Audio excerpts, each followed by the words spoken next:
have it. Money finds me a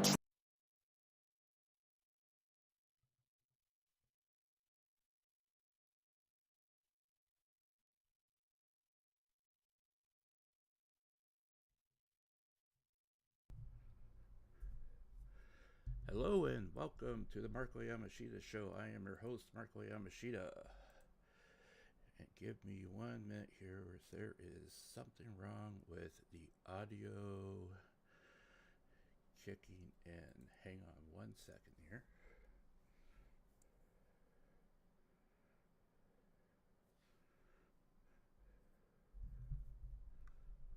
There we go. All right.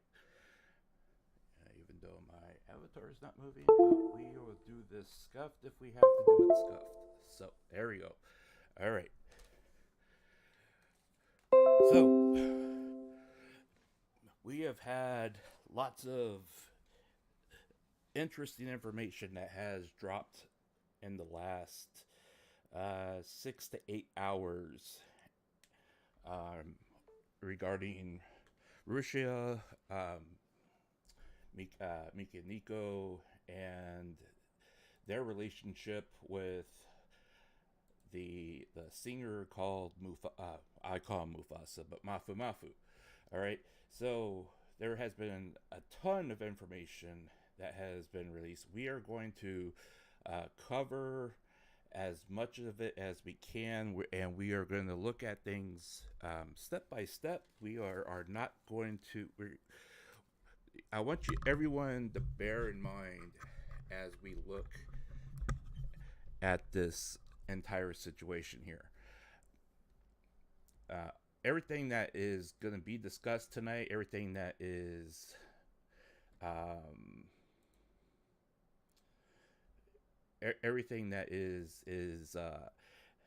being said is coming from Mufumufu.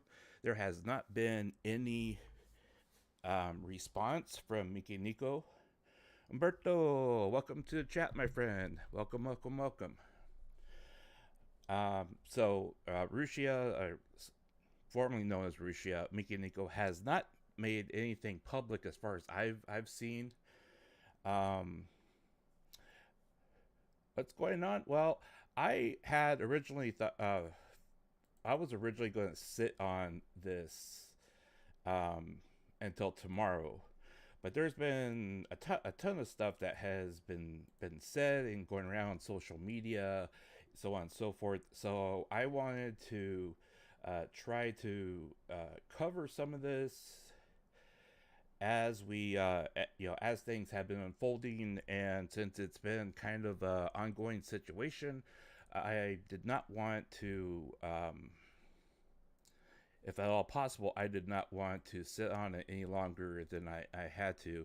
And please bear with me as I am recovering from a sore throat and running a fever over the last 2 days. So if I sound tired and a little out of it, it's that's why. So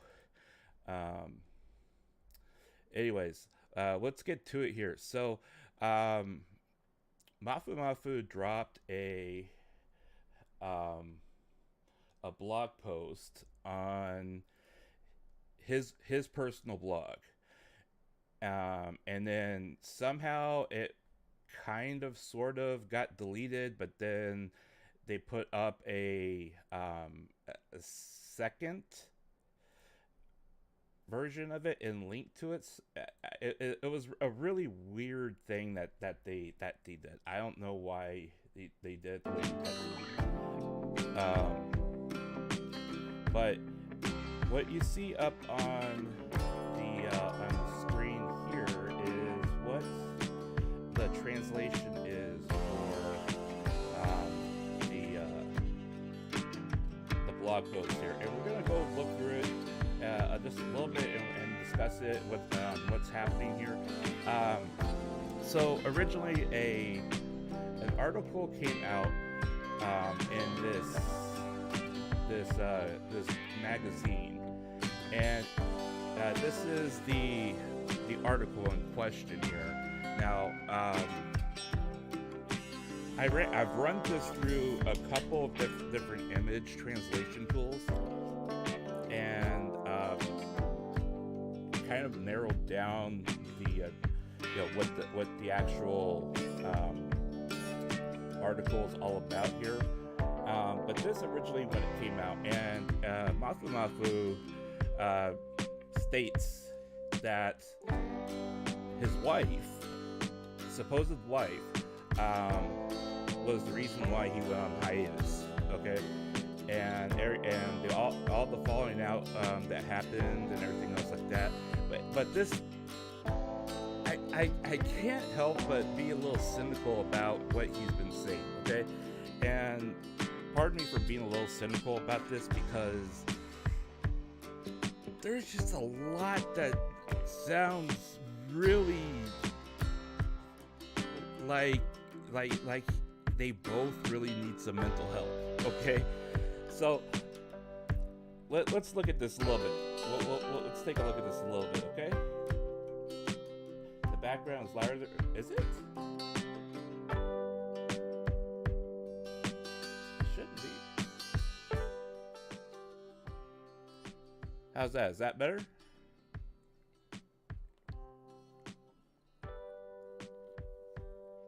Hey CJC, this is legit. And we will cover it all. We're going to cover it all right now. Now this is a copy of the article that came out in this teen gossip rag type thing, okay? And it's just a lot to take in, because this guy is claiming to be 100% the victim here. And like he did no wrong in this whole thing, okay? And this is where I get really cynical about how he's talking, all right? Because again, I've run this through a few translation tools, and not all of it makes sense because of the way how it's printed, you know, and it's hard for translation tools to read everything. But in a sense, he basically outlines the fact that that they met, and we'll go through the blog post here, because the blog post is much more, I guess, thorough than and it's also coming from his mouth. Essentially, the translation goes, thank you for your support. This is Mufumufu. Apologize for causing a situation. And it's like, okay, if you're apologizing for causing this situation, why are you causing it? That was my first big red flag. Okay, in this article that was published, he stated that he was married and divorced to Mikeneko, and all the slander and all the stuff that has been Mikeneko has been talking about over the last couple years, supposedly those are responses of him to her that he claims that she didn't like, so she is pressing the issue that she's being slandered. Okay, now this is where it gets really, really weird. Okay, I want you to really listen to this, okay, because Mufumufu claims that they started dating in the summer of 2021. They got married in December of 2021, so they dated for maybe supposedly 6 months, and then they decided to tie the knot, and then they got divorced in July, supposedly. Okay. Yes, this is a very outrageous story, because number one, you are a teenage heartthrob, right? And all the girls are supposed to be swooning over you, have millions of followers, so on and so forth. And you know that if you get into a relationship with a woman and it becomes public, you're destroying your career. First big red flag. Second big red flag is that he supposedly like a co-executive of whatever agency he works for.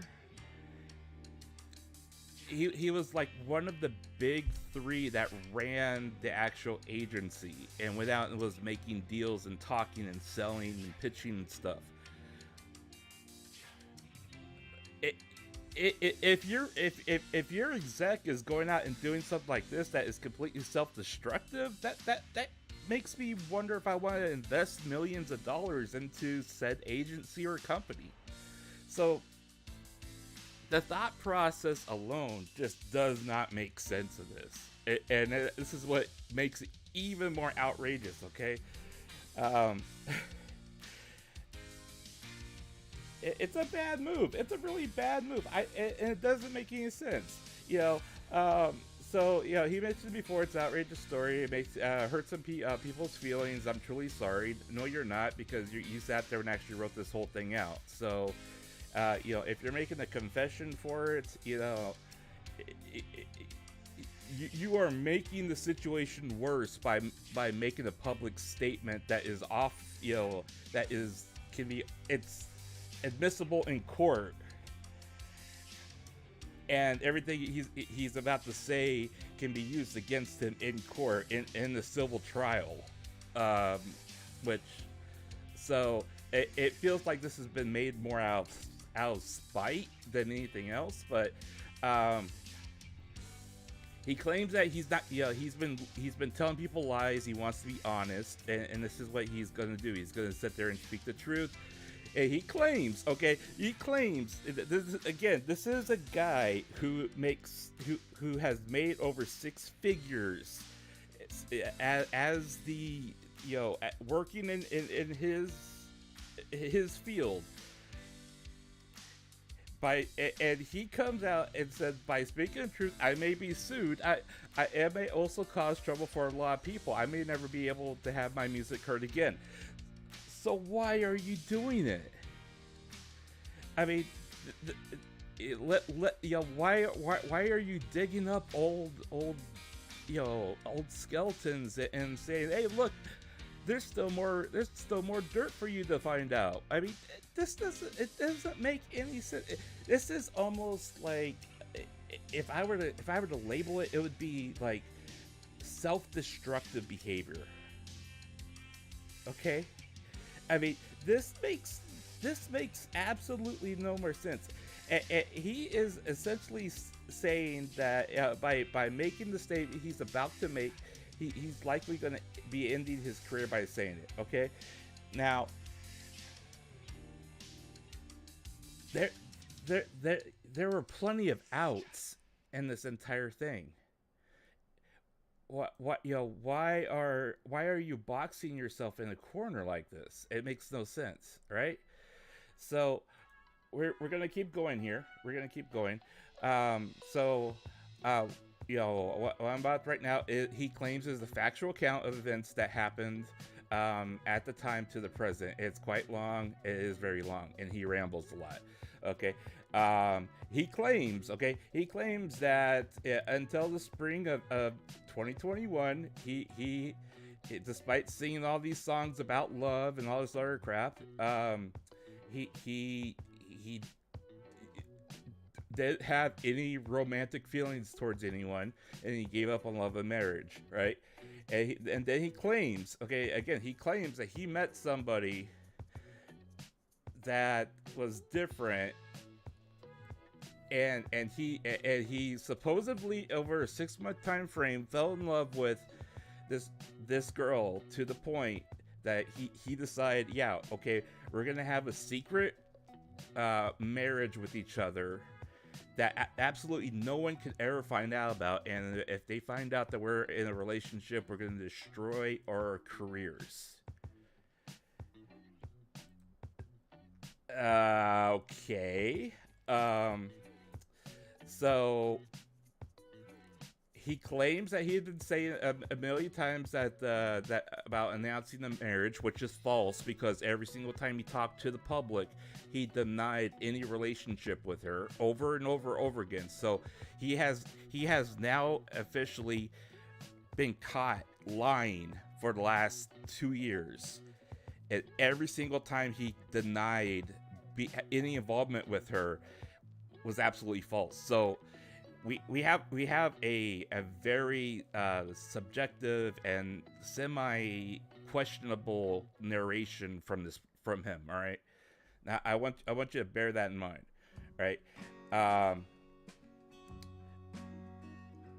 You know, she's an internet personality. They said that they couldn't make it public after a certain incident sparked controversy. I thought about releasing everything, which he didn't. Which he didn't.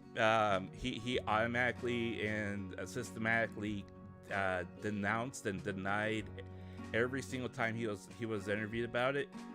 He's been on public record saying that he had no involvement with the girl. So why are you saying that you wanted to talk about this before? But I mean, at some point he was trying to save his career, and it seemed like his career was more important than disclosing this. All right, and not only that, but so they supposedly got married in December. This incident happened in February. So in a matter of 2 months, he wanted to talk about it and announce it to the world, and then within 3 to 4 months, the marriage was already over. So how much thought actually supposedly went into this relationship? I'm trying to rationalize that out, really. He said that they went into arguments. She was always criticizing him and accusing him. He supposedly kept crying and apologizing to her, saying it was his fault, everything was his fault. He believed that that supposedly like he was, every time he was doing something, he was doing. So if they were arguing this much, you didn't really marry the person you thought you wanted to marry. This is why you don't just tie the knot 6 months down the line and say, oh yeah, she's the one. All right, I know this for a fact. I went through something similar to this. Knight, welcome to the chat. Welcome to the chat. This is very much okay. That when this blog post first went up, for some reason it suddenly disappeared. There were 5 different there were 5 entries on the Wayback Machine to pulling this info up on the Wayback Machine. There were 5 different versions of this entry of this blog. So like you said, it almost sounded like it was a PR move gone wrong. All right. So it doesn't make it. I mean, the more you read into this, the more it just does not sync up with what we as the public already know. And this is more like for the low information, person who sees the headline, sees what's been said in 180 characters, and automatically makes a snap judgment. This is like to try to make yourself look better than it really was. Okay, and this is what really gets me. Okay, he said, every day I sat in front of my computer constantly checking line in Discord and replied immediately. He claims that they supposedly exchanged hundreds of messages a day, but he was still suspected of cheating by her. Okay, now I want you to really think about that statement, okay? Because if they had been dating for that long, they had gotten married, and all these messages were constantly flooding in. Why did it take till February when a random Discord message pops up on screen if supposedly hundreds of messages were being sent back and forth? I mean, at no time did we ever? I mean, it doesn't feasibly make any sense unless unless there was like some type of like maybe overlay issue that made the Discord message pop up. But even then, she was over like I think 40 minutes into that stream when that message popped up. And if they were exchanging that many, how could you even function doing streaming and everything else if you are literally sending that many messages per day? And she was like keeping them on a digital leash. It doesn't compute. I mean, when I was like dating somebody and we exchange a lot of instant messages and direct messages and all that stuff, I mean, yeah, we maybe sent like 80 or 90 to each other. But even then, it was like, you had to literally like, stop what you're doing. You're looking at it. You have to respond. You have to think about it. I mean, if you're worried about the person, if you need to talk to them directly, you're going to pick up the phone and call them. I mean, the amount of effort he's saying that went into this relationship sounds very overblown. I'm sorry. I mean, he supposedly stayed logged into Discord 24 hours a day and made it possible for his actions to be monitored, provided evidence that he wasn't cheating, and even kept his phone on while sleeping. Okay, so either he was like extremely whipped, which is quite possible because he seems like maybe perhaps he is kind of the passive, the beta male. But what does that say about what your relationship? If you like all of a sudden had to go through this much effort to ensure that your wife, that you're not cheating on her. I mean, this gets like really weird. Okay, looking back, I can't believe it, but at the time he had accepted the situation as normal. He thought that being whipped like this was normal. I mean, if this is all true, if this is 100% legit how it went down, without any deviation from like Mikeneko's side of the story, Mufumufu basically said that she had him by the balls and would not let him go. I don't even know if the guy has balls. I mean, he dresses like a woman sometimes. I don't know if, I don't know. Okay, I don't know. I mean, who knows if she even did grab him by the ball. I don't know. But this really...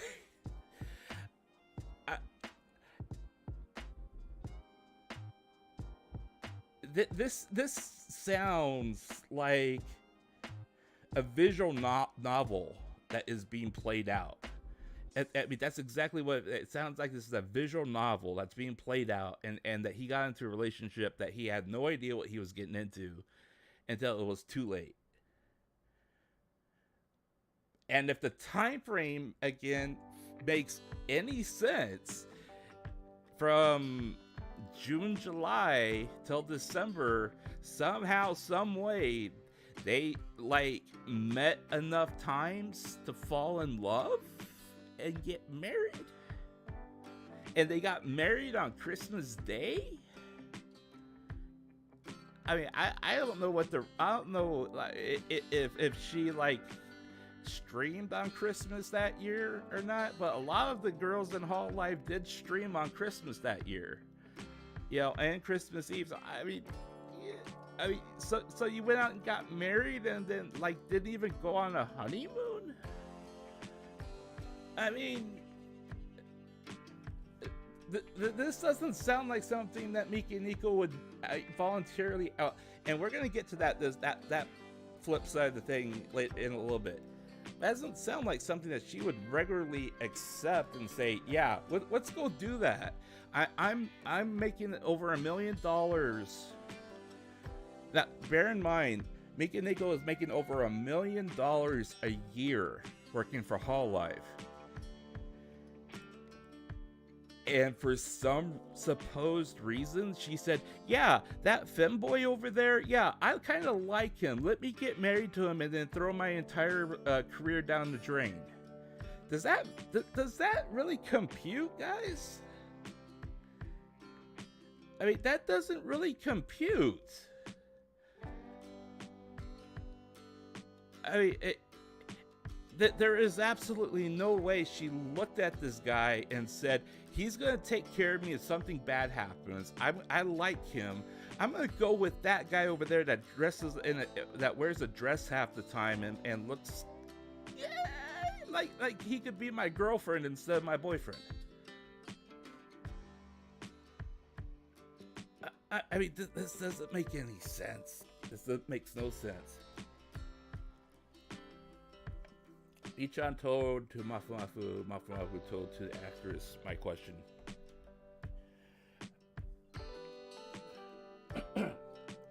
So yeah, let's take this opportunity to go back a little bit, okay? We're gonna stop here for a minute and we're gonna take a step back, because I want you to remember that this guy who supposedly was whipped and had his balls in a leash, sent a message supposedly reporting that he was like going home, saying, ma'am, I am done with my task for today, and I'm reporting that I'm gonna crawl into the carriage of that train over there, and I'm gonna go home and wait for you by the door. That's basically what he's saying.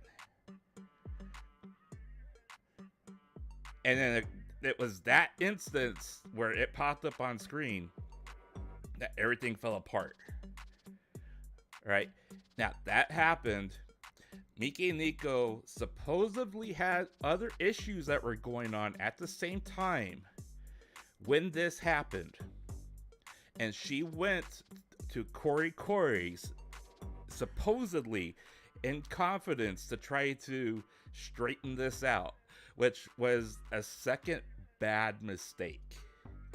And if Corey was like half the journalist that he claims to be, he would have gotten this whole thing. It's like, yeah, this girl was married, but that never even came around. Now this guy supposedly like is in the know, right? And he could get a dirty story on somebody, but even he didn't even say it. He claimed that he pulled Mufumufu off the street and said, look, she don't have your balls here, son, so you can talk freely with me. What's really going on? And he denied the entire thing. He even co-released a cover with this dumbass, and he didn't say nothing about marriage or anything else. So yeah, that made a total lot of sense. All right, this makes no. I mean, it just gets worse. It gets really worse. Okay. I mean, so let's see, what else is there? So every day I sat in front of my computer, blah blah blah. Time I get he was told things like you probably married her for her money, and she continued to apologize for like doing absolutely nothing wrong, which, okay. When he regained his sanity, he realized that many of her words and actions were a form of moral harassment. Okay. That he had supposedly bought a house for them to live together, right? And mind you, this is the guy that supposedly maybe married her for her money, and he went out and bought a house for them to live in. Now, I do remember there was some talk about like the living arrangements and stuff like that, right? And that they were supposedly roommates and all this other stuff. Now, that's never really been confirmed by anything as far as I know, but at the same time, like, if they were roommates, which is extremely possible that she used, you know, code word roommate for this guy, it maybe kind of makes sense on why, like, some of the other things that were said along the same lines.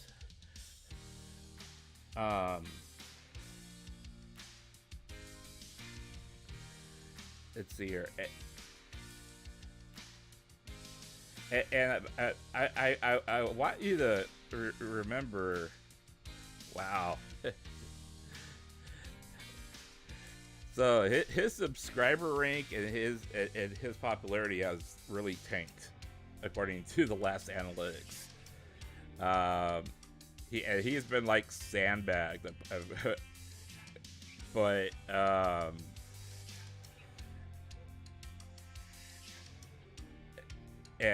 you know, this I mean, he has, you know, he streamed on 120, which was 6 days ago.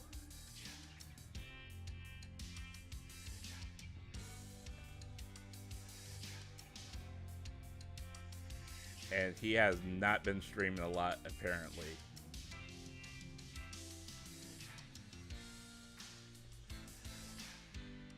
But mind you, I mean, he's getting 2 million hits on his streams.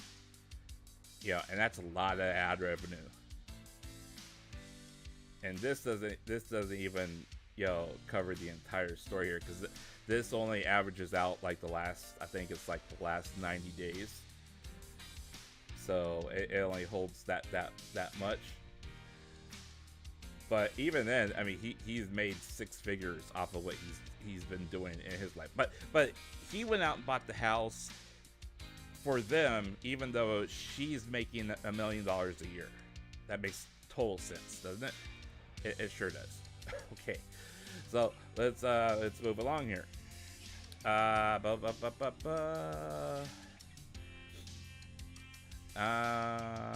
Oops, that got truncated.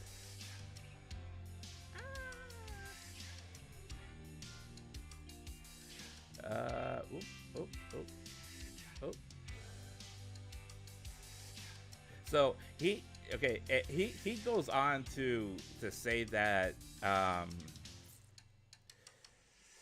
that Mikeneko actually left the urn that of her cat that died in the house that they were supposed to live in, and that she had completely trashed the house before she left. Now, I do remember her actually having issues with living arrangements, and that she ended up getting a different place and going off and doing her own thing. But with the cat that she lost being as significant as it was, I find it very hard to believe that she had completely abandoned its remains and didn't bother to go back for it. That absolutely, knowing her the way that she is, and always seems to be very passionate about her cats, I find that very hard to believe. Now, again, most of this stuff is very hard to believe, but it actually gets a little bit worse here. So where is the rest of that article here?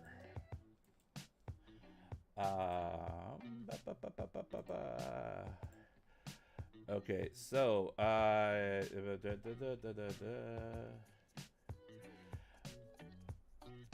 sorry, he just wrote so much, it's just like very. Now, we're going to get to the opposite side here in a second, but I want you to feel the extent of how much he is trying to sell this entire thing, All right, so let me get back over here.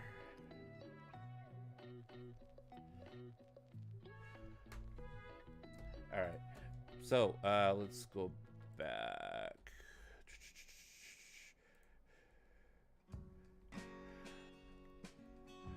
Okay, so again, he claims that up until spring of 2021, as he said in the in the magazine interview, he was unable to fall in love, and he didn't feel like he was capable of finding anyone that could love him back, right? And then he went through this entire thing. Shortly after, she began making repeated comments on social networking sites that smacked this fast. Well, yeah, when your message flashes across the screen that rats out the supposed secret love affair marriage that no one's supposed to know about, yeah, I would blame you on that too. But they're both equally responsible. But I can understand the emotional outbursts about things. These statements were far from the truth. Both of you were lying the entire time. I mean, nothing. You know, if this was supposedly a real relationship with a real marriage and they were in an actual relationship, you both lied through the entire thing. That's plain and simple.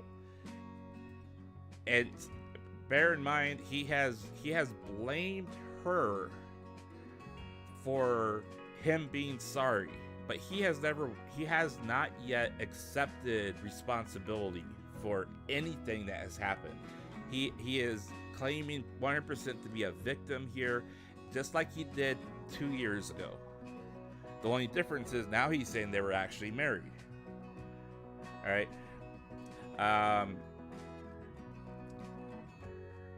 So supposedly after this all happened, Mikeneko did go out and get a lawyer and an attorney to work on this stuff. And supposedly between the time that this happened and the time that they supposedly got divorced, which was 4 months. All right, 4 months. They both denied ever being in a relationship with each other. And he went on hiatus after he was making bank on people showing up for his stuff. And he was still streaming while she was in limbo. She didn't stream for I think like 3 or 4 months, except for twitcasting. All right.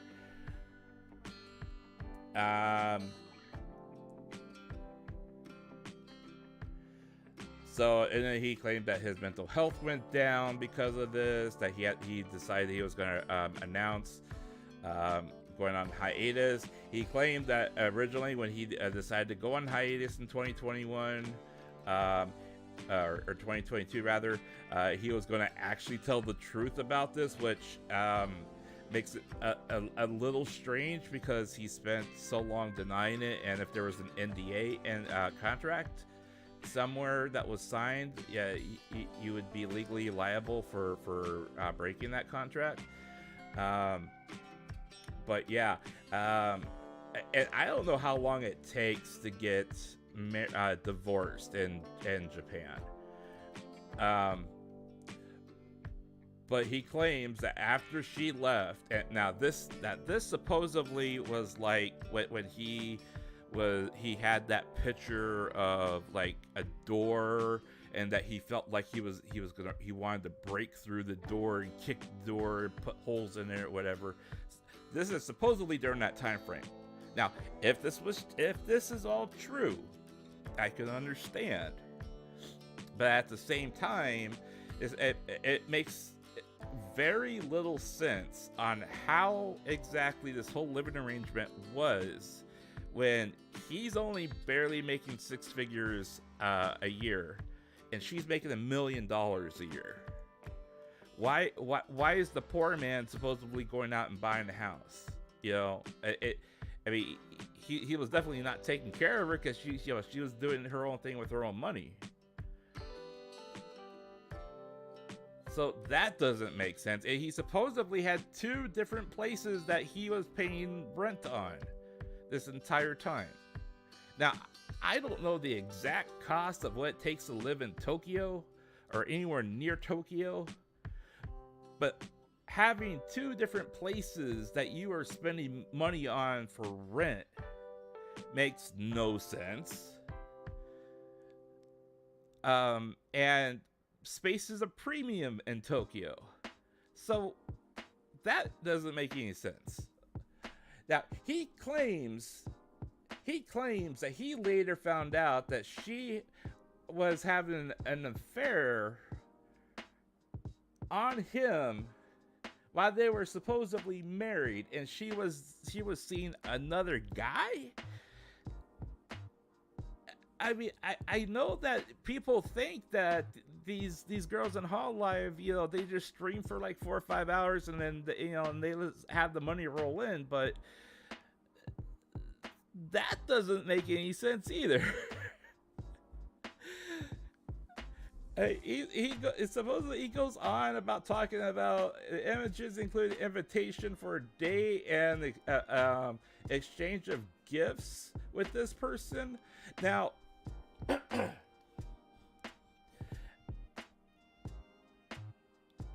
I don't know what he thinks an affair might be, if this was all like just digitally or like they met up. He claims he claims that they supposedly like had this little hookup thing on Discord or Line or something like that. It just gets so weird. It's like, okay, so if we got the narrative correct here, this dude who is like always like charming the ladies, has millions of followers watching him and swooning over him, doesn't know anything about love, suddenly falls in love with a Hololive girl out of the blue after giving up on love, somehow randomly meeting her, and then, you know, that automatically clicked, and then like right at, you know, by this is June and July, okay, and then by December he turns around and says, yeah, let's get married. But during that whole 6-month time frame, there was absolutely no warning signs that she may have been mentally unstable. Am I getting that correctly? Why would you legally bind yourself to a person that is supposedly harming you and not leave? I mean, dude. I mean, what is really going on here? I mean, it does not make sense. This whole narrative. Now, I know that there were like some other DMs and stuff like that. He tried to, you know, match with this whole narrative here, and we've talked about this 2 years ago about how those messages and the time frame do not actually sync up with the actual events that happened. All right.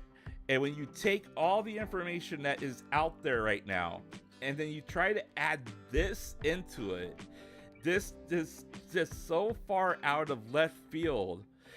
The only thing, I mean, I actually went and thought to myself, okay, so this dude like saw that she made her first debut as a voice actress, and so he decided, hey, I'm gonna rain on her parade and tell people this. Even though she might sue my ass, and I'll be held liable in the civil court based upon what the current law is in Japan, he is liable for fines and other disciplinary actions under the law because he is slandering her online, and he's left a digital footprint.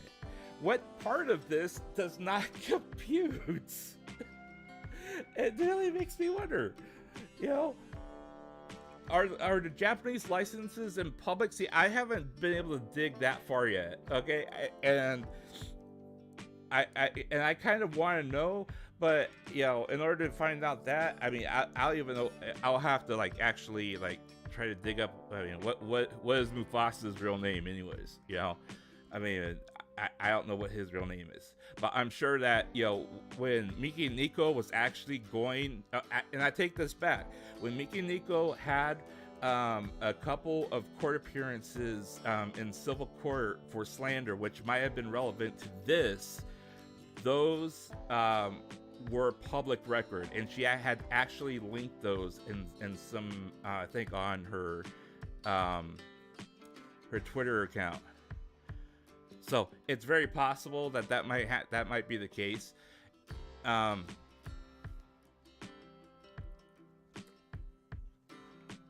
yeah, we would really have to kind of dig into that. Why don't these millionaire VTubers on PC work for? I honestly don't know. I really don't know. All right, 6 months of dating and quickly married. That spells disaster. Actually, they still haven't really known each other. Exactly. I mean, if you're gonna say, "Hey, I want to spend the rest of my life with you," so let's see how well we get along with each other for the next year, all right? And if we get along for the next year, and our relationship survives, then let's talk about it. I'll buy you a nice engagement ring. I'll go out and spend $100,000 on an engagement ring. You can show it all off to your friends. Let's make this a big deal. But let's not rush into it. I mean, you have plausible deniability if you never actually get married. If there's no paperwork and no paper trail, you can say, no, I never had a relationship with that woman. Wow, what a concept, right? I mean,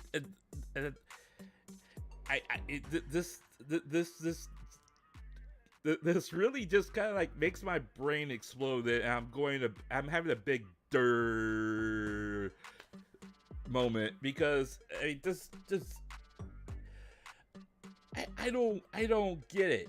I mean, it's like, supposedly during the divorce proceedings, he was harassed in various ways by her and third parties on social networking sites and anonymous bulletin boards. Yeah, when you are a top trending person on YouTube, and you suddenly pop up in the DMs of a girl who's also streaming that is like loved by millions of guys, yeah, they're gonna be a little pissed at you.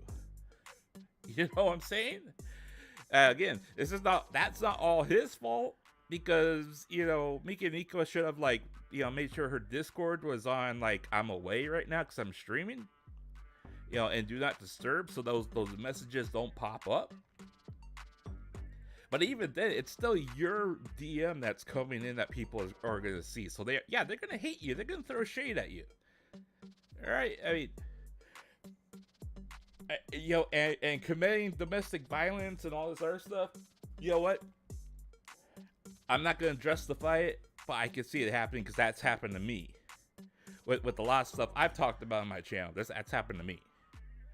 And I'm just a small little VTuber that has like 730 followers, something like that. So I could see that happen. He tried to reduce the slander as much as possible. I decided to file a request for disclosure of information against the anonymous bulletin board, which is actually that I know that there's been like several hundreds of court cases that have gone to trial ever since that new law was passed. Let's see, what else is there? So yeah, and supposedly right now he is still in litigation within a civil trial against her for slander and defamation, which is very suspicious, because I was like, okay, if this trial actually goes to court and it's a matter of public record, I mean, all this stuff is going to be verified. but until like that actually happens, it's just a lot of hearsay right now. But you know how Twitter is, you know how the internet is. Something happens, and if a popular person says something, and it's automatically taken as gospel, even if you know that person has not been a legit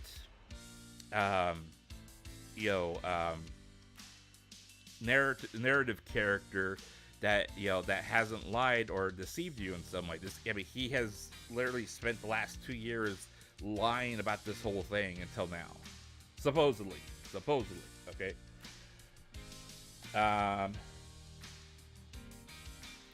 So yeah, he basically puts this all on her. For the last 2 years, every day, all I wanted to do was die. Yeah, okay. I could kind of see that because you threw your entire career away, but if you were dumb enough to marry a girl after 6 months and she turned out to be a psycho, that's kind of on you. It's really kind of you. And what does that say about your judgment of character? I mean, it seemed like it was like, I mean, I want to look at this from the other perspective here. Okay, now let's assume that everything that he said is true. Okay, I want you to follow me on this. Okay, I want you, if everything that he said is true, basically what that means is that if we look at, there's the article here. If we look at all, everything that has been said, outlined in his article, everything that that he put in his blog, if everything was true, if everything is matches up, that basically speaks volumes to what I had been saying for the last 2 years regarding Mikeneko and her frame of mind. All right. She's already admitted that she has, basically what is classified as bipolar or manic depression. Manic depression is a very big blanket statement diagnosis.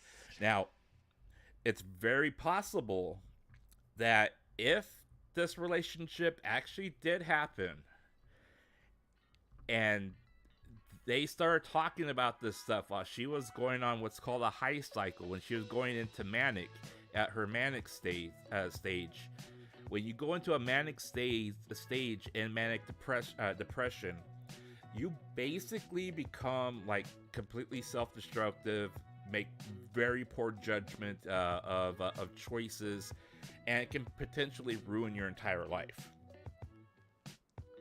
And if her history of what everyone has said about her with past men that she had supposedly been in relationships or any indication, it sounds very much like she meets somebody, like she she goes through this high cycle, which is a psychological change in the brain with enzymes and all that other fun stuff, and she gets into this high cycle, and these high cycles can last anywhere from a couple weeks to months. But when you go up onto this high cycle, you start thinking you're invincible. You start thinking everything's going your way, everything's going right. Everything's going to take care of itself. Whatever I want, I can just work for. I have all this. Everyone remembers that she was always going through these stages of I can't sleep. All I want, I can't close my eyes. I'm fidgety. I'm anxious. And then she went out and got a sedative medication from a doctor that helped her relax. But then, when she went down in her low cycles into the depression part of that cycle, you end up like literally wanting to sleep all the time. You end up, life sucks. Like, nothing's going right. Everyone's against me. You start getting paranoid. You start distrusting people. You don't know who to look to for help. Does any of that sound familiar? Because that's very much what she had been going through. The Shadow Master. How come the YouTuber False Eyed says that it's confirmed true by an independent source exclusive to TBS? I don't know what TBS is, but that's what he's saying. So I'm so confused on what's going on. Okay, so TBS is the Tokyo Broadcasting station. That's a station that is in Japan. I don't know who this independent source exclusive is. It could very well be the person that helped put this article together that ended up being in this magazine, because the wording of this article, based on what I've been able to piece together through several different translations of it, it sounds like this. A lot of what he was said in here is coming from a third source, an independent source. All right. He also states in his long manifesto here that there's a third person that supposedly she was cheating on with while she was with him. All right.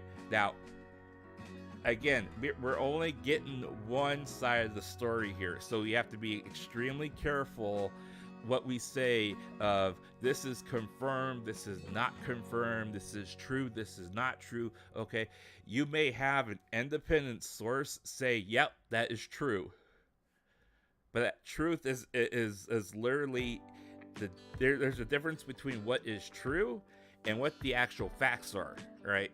You can make a statement that is completely 100% true,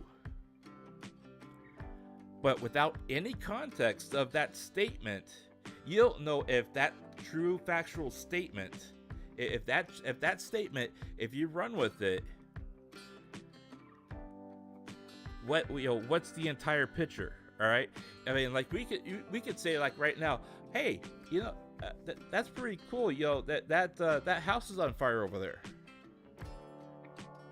That's I'm confirming it. I'm looking at the house right now. It's on fire. Oh, but the firemen are putting it out, so don't worry about it. I mean, that's the entire context of the statement. I mean, you have to like really, the people are and this is the downside of what Twitter is. When you have, a space of 100 and some odd characters, and you're trying to put an entire narrative into a tweet or post or whatever the hell it's called now, people are looking for that quick dose of information so they can move on to the next thing. They want to be able to look at something and make an immediate snap judgment reaction to it and then move on. So when you have somebody who comes along and says, hey, you know what, that girl over there, she was actually with that guy and they were like actually married and she was cheating on him with me. That may be what the actual truth is of the situation.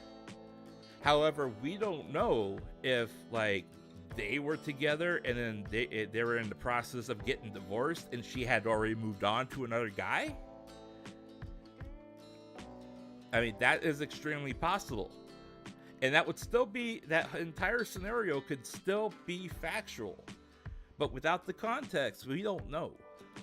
And I have a feeling that the context of this situation is probably not going to be said until she has run it through her attorney and make sure that what she says cannot be held against her for like actually like going any deeper than what he's trying to get her to do. Because if, and this is another thing I'm talking about, if say this was basically a sniper shot saying, you know what, I'm gonna take this pop shot at you and completely discredit you in public.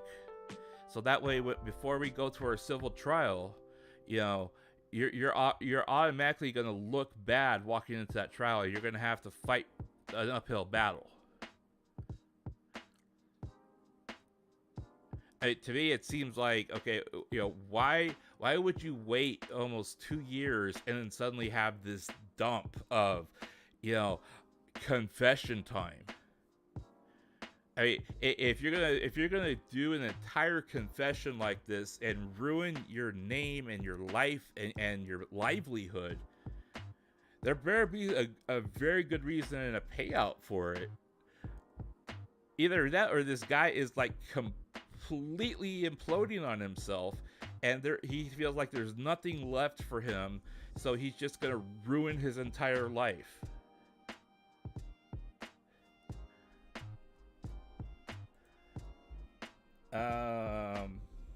Clarification: false side is saying that the independent source is confirming the marriage part. Now, it's you know, it's extremely possible that they have, you know, and not because I haven't dug into it. Yeah, they have been able to, you know, go into public record and verify that the marriage was legit. Which again just kind of blows my mind that you I mean, look, Mikeneko is around, I think it's like anywhere from, I think, 28 to 32 supposedly, somewhere around there, somewhere in that ballpark area, right? This guy is what, in his 20s, mid 20s maybe. I don't know. I can't tell how old he is. I don't care enough about him to actually look, right? Mikeneko has always talked about like wanting to find her soulmate. You know, when like she really breaks down and goes into it, and when you look at her past tweets on Twitter, she was constantly putting up things about like how a guy is really supposed to treat a woman. You know, she was putting up all this stuff about like, you know, how like what the professionals were saying is a impossibility to find out there. You know, there was all this talk that about relationships for quite a while. Now, that may actually fall in line with like the fact that she got into this relationship, she got into this marriage, you know, it blew up on her face in February, and she realized, oh my god, I have literally this like lost the entire flow of what I was trying to accomplish, right? So then, you know, she turned around and she was trying to get her life back together, but then, you know, she was also like, you know, constantly going through the stress of trying to get divorced. And then she felt like he wasn't being cooperative, so that's where this whole thing led to. Now, I think based upon all of her past tweets that are now locked in her private account, I think that's probably where she was aiming this towards. You know, no, you're cool. That's fine. You know, I mean, just take your time. Typing. I think that's where this is all heading. Now, I've sent her several emails, and she has responded back a couple of times, but she didn't say too much to me because, you know, I'm just some guy that's on the internet, right? You know, I mean, do I really trust this guy? You know, but, you know, she has seen my name pop up enough to know, you know, this is who that person is that, you know, is an English-speaking VTuber that has been speaking out and talking about my situation so people can really understand, you know, that kind of thing. And I have never pressed her on what her situation was and basically said, hey, this is what's out there, this is what's being said, this is what the English side of things is saying. You know, throw me a bone, let me know what you want me to talk about, you know, or whatever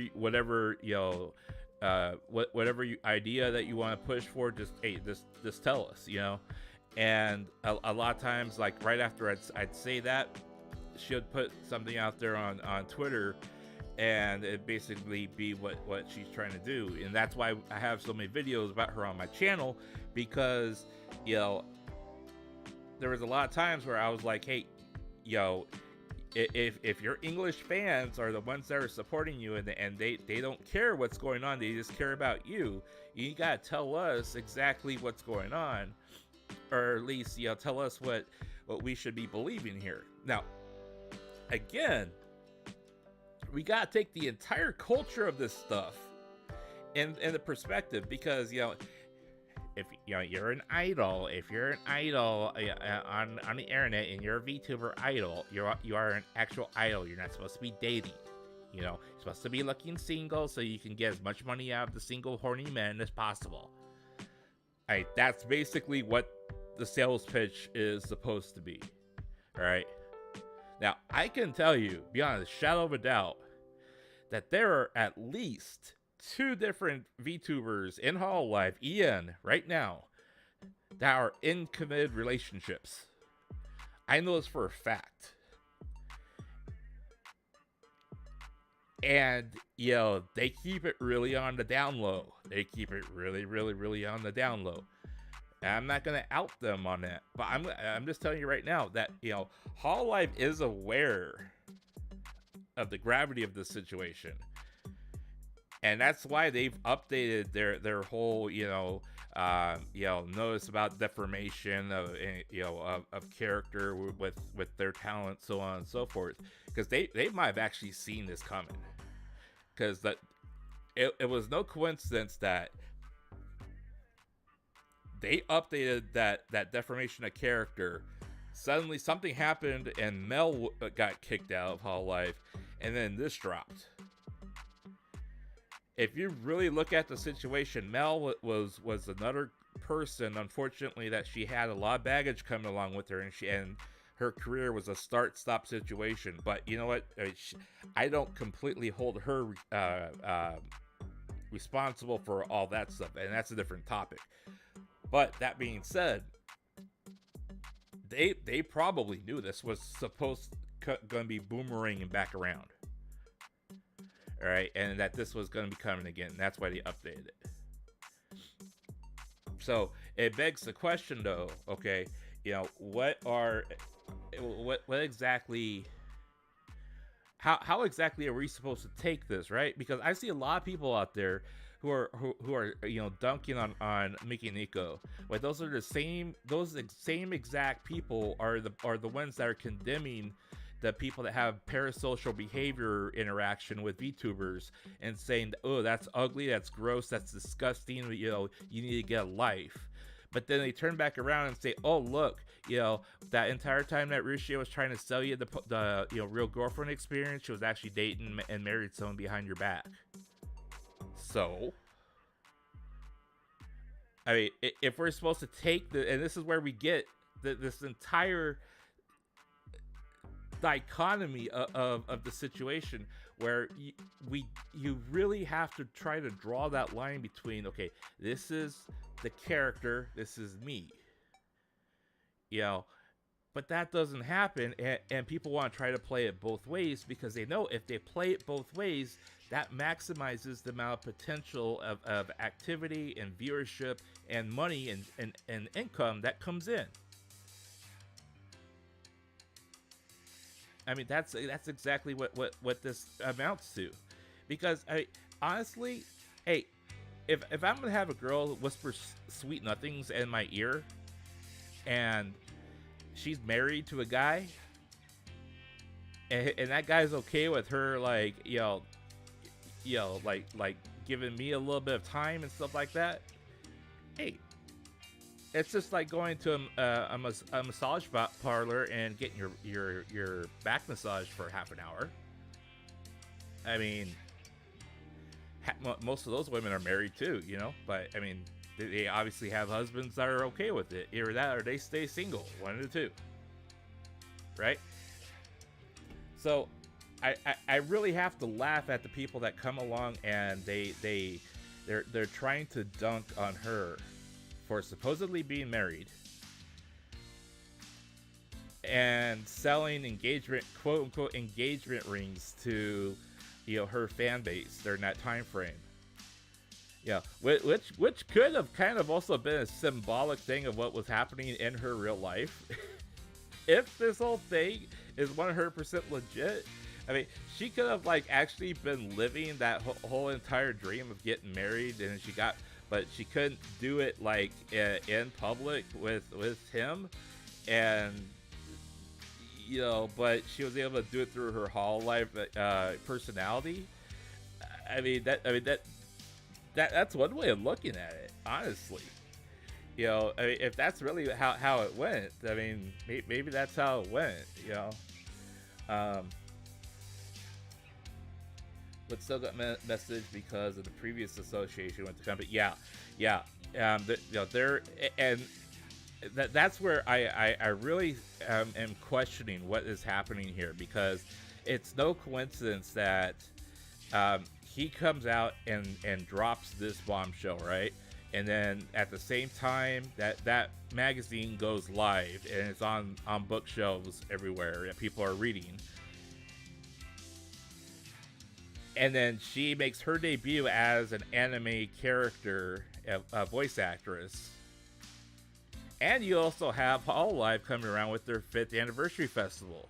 So, that's two big blows against their company, too, That's kind of a PR nightmare in itself. You would try to make that disappear as much as possible. But it strikes me as odd that if this was maybe a move to try to stay relevant, or if this was basically I'm gonna off myself as a public personality, and and he decided, well, I'm gonna do I'm gonna do this for everyone kiss my career goodbye. I look at this and I'm just in awe. This is my opinion, okay?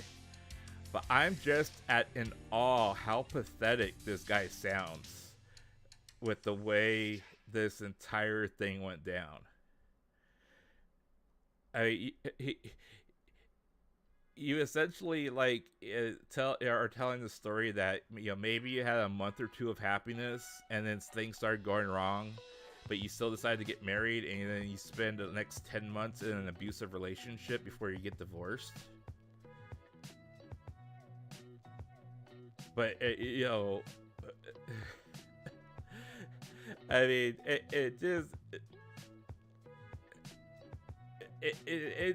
boggles my mind that somebody could just say, yeah, this is exactly what has actually happened to me. And then 2 years later, he is still depressed about the entire thing. If you've spent 2 years and you still haven't gone to civil trial yet, is she just every time she gets pissed, is she sending him a threatening letter saying she's gonna sue him? What is this? The more you try to think about this rationally in a normal person's brain,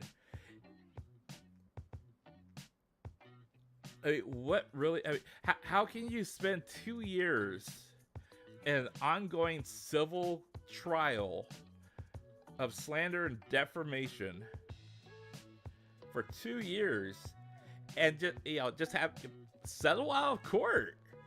If you want this to go away, settle out of court. Tell her whatever you want, you can have. Just leave me alone. That's all you gotta do. So if he can't do that, that means he's holding on to something that he doesn't want her to get. if you really want this to go away, you tell her and her attorney, whatever you want, you get. But it's going to be one time only. Let's sell us. What do you want? Tell me what you want. That's all you gotta do. I mean, in order for her to take you to court, you have to have something that you're trying to get out of him. Either be a conviction, or if it's for libel, if you want monetary compensation, whatever the hell it is, there has to be something that he is still holding on to that he does not want to give her. Now, it certainly can't be his dignity, because as far as I'm concerned, this entire blog post that he put up, that in his own words, is pathetic. He doesn't have any dignity left to give. I mean, he has basically said for the last, and mind you, it's been 2 years, and even 2 years later, she still supposedly has him by the balls and saying and making his life miserable. But yet he doesn't want to give her what she wants, so she'll go away. Supposedly, allegedly, but like I said, we have not heard anything from her side, so we don't know what her response is for any of this.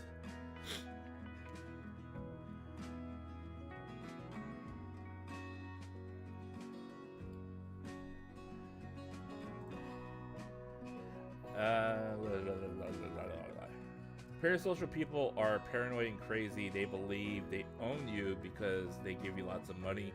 Maybe trying to be second Johnny Depp. Remember how that is extremely possible. But the other thing I have to mention is, like, this guy.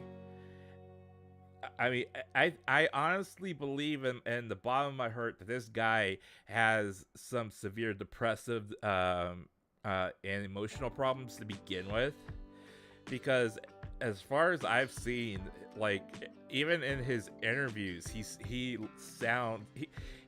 one of those, like, moody femboy type guys who is always like, oh, woe is me, woe is me, woe is me.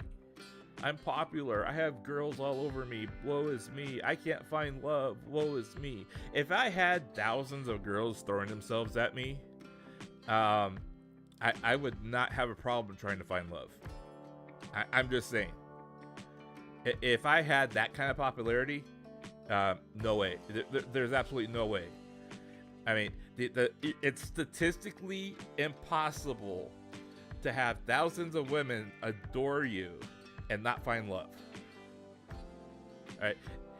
It may be how he defines love that's the problem. Or if we switch places and I had that, I would be like, hey, you know what? I'm gonna, like, take as many of these girls out on a date as possible, and we're gonna find the right one. I mean, at least I'm giving myself to my fans, right?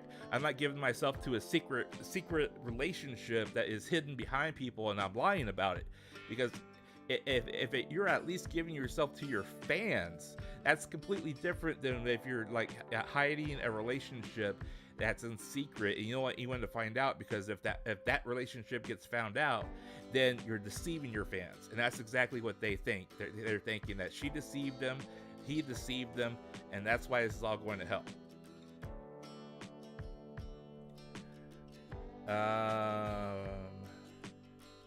Is it possible she could be building a statement or something to address the public, and for why she haven't heard from her yet? I couldn't imagine it.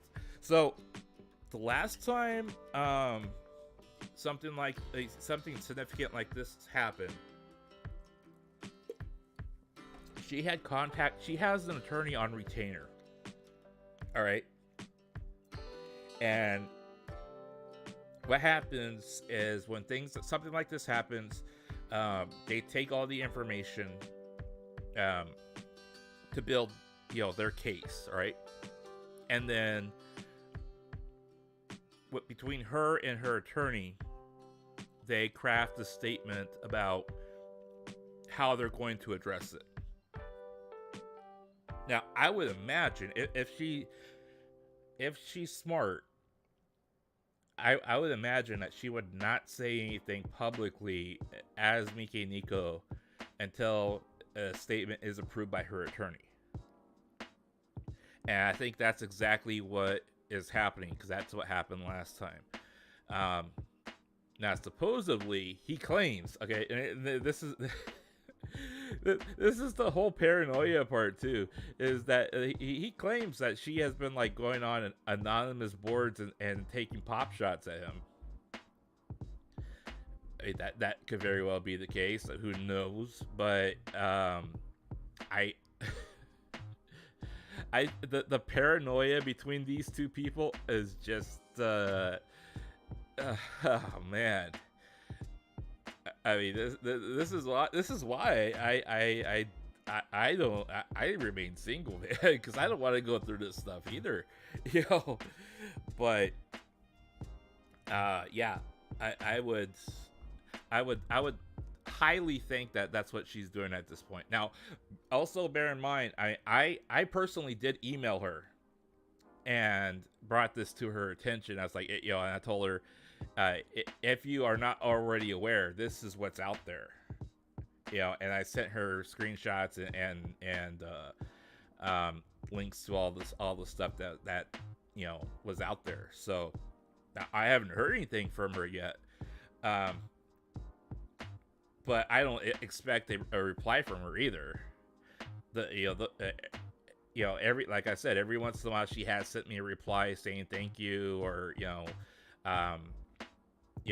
just dropping a low, a small couple of sentences, that kind of thing. But I don't ever expect her to respond. Just like I sent Mel an email, and I don't expect her to respond either. But if she reads it, I hope she reads it. If she likes what I said, hopefully she takes what I say under advisement. Now, what I've also told Mikeneko over the last couple of years is that she does need to get mental help, and that she did actually go out and get help. That's kind of why and how she was able to get to this point. And I'm not saying that I'm the taking credit for all that. However, I do think that I was probably one of the many voices that were telling her, hey, go get your mental issues taken care of. You need to work on yourself. You need to get your brain in the right frame of mind, find the right medication, so on and so forth. And she did. She did actually go out and do that, which was awesome. So, but I think that this has actually been it's a very unfortunate situation for both of these people, because I personally feel that both of them need mental help. Again, Mikeneko has gotten mental help, and it's still one of the lowest voted down videos on my channel about why I was concerned about her to begin with. But she has gone and seeked help. She has been on a medication regimen. She has seen a psychologist that she has mentioned before, that that she's gone through a lot of sessions. She's gotten a lot off her chest. They've been able to examine what's going on. She is more aware of what's happening to her now. I think that this is also again a boomerang effect back of when she was not mentally stable, and that she was going through a lot of this stuff. Now there's also been a case that they have tried to make, hey Wiley, welcome. Just been here, free chat, and saw you in my feeds. Oh, welcome. Hey, I haven't seen you in a while. Thank you for dropping in. I do think that she has mentioned on her private Twitter account that she has, that she has gone to a lot of therapy sessions, and that talking to, to the professionals and getting a lot off her chest, them being able to observe and diagnose her, so she could get treatment and get back on her feet, has all helped. And I think that's partly what has built up to what it is right now. That being said, I mentioned this about a year ago. I said, we'll have to keep an eye on her and see what happens with her going forward, because part of the problem with manic depression, again, is that cycle that you go through. And as we've seen, she has gone through these spurts of like suddenly just trying to be creative as possible and doing as much as possible and getting involved and really working hard on different stuff that's happening in her life.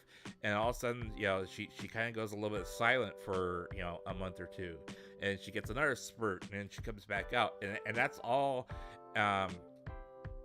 indicative of her going through her manic depression, cycles. So I do think that a lot of the choices that she made back then, when she was undiagnosed, untreated, has led to the systemic bombshells that have been exploding behind way after the fact, because more things start coming out.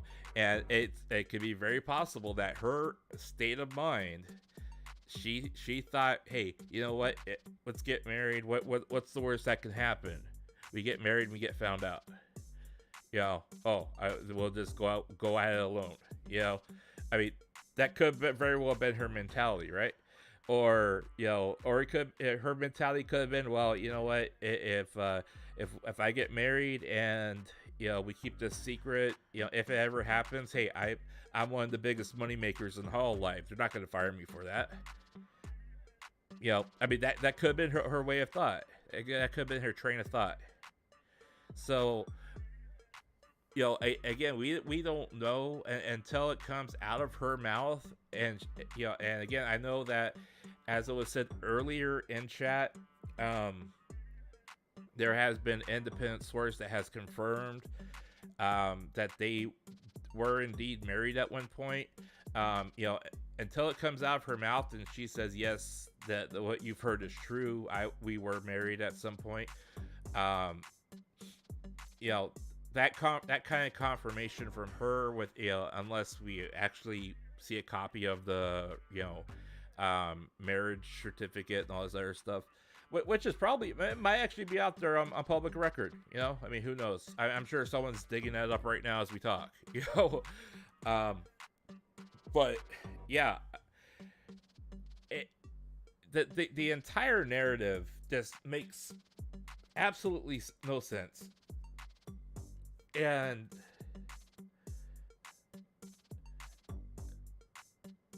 the way that he worded everything in this statement,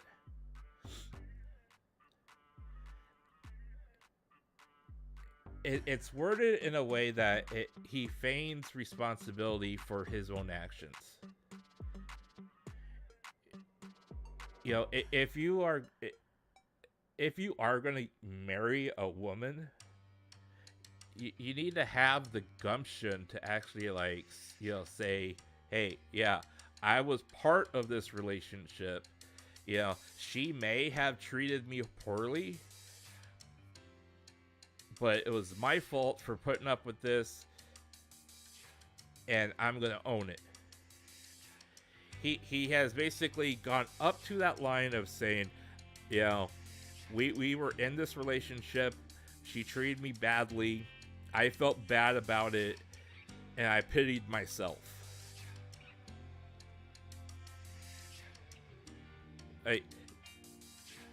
You're missing the big important mature step of, hey, I was the other half of this relationship and I allowed it to go on, and I'm gonna own that, and move on.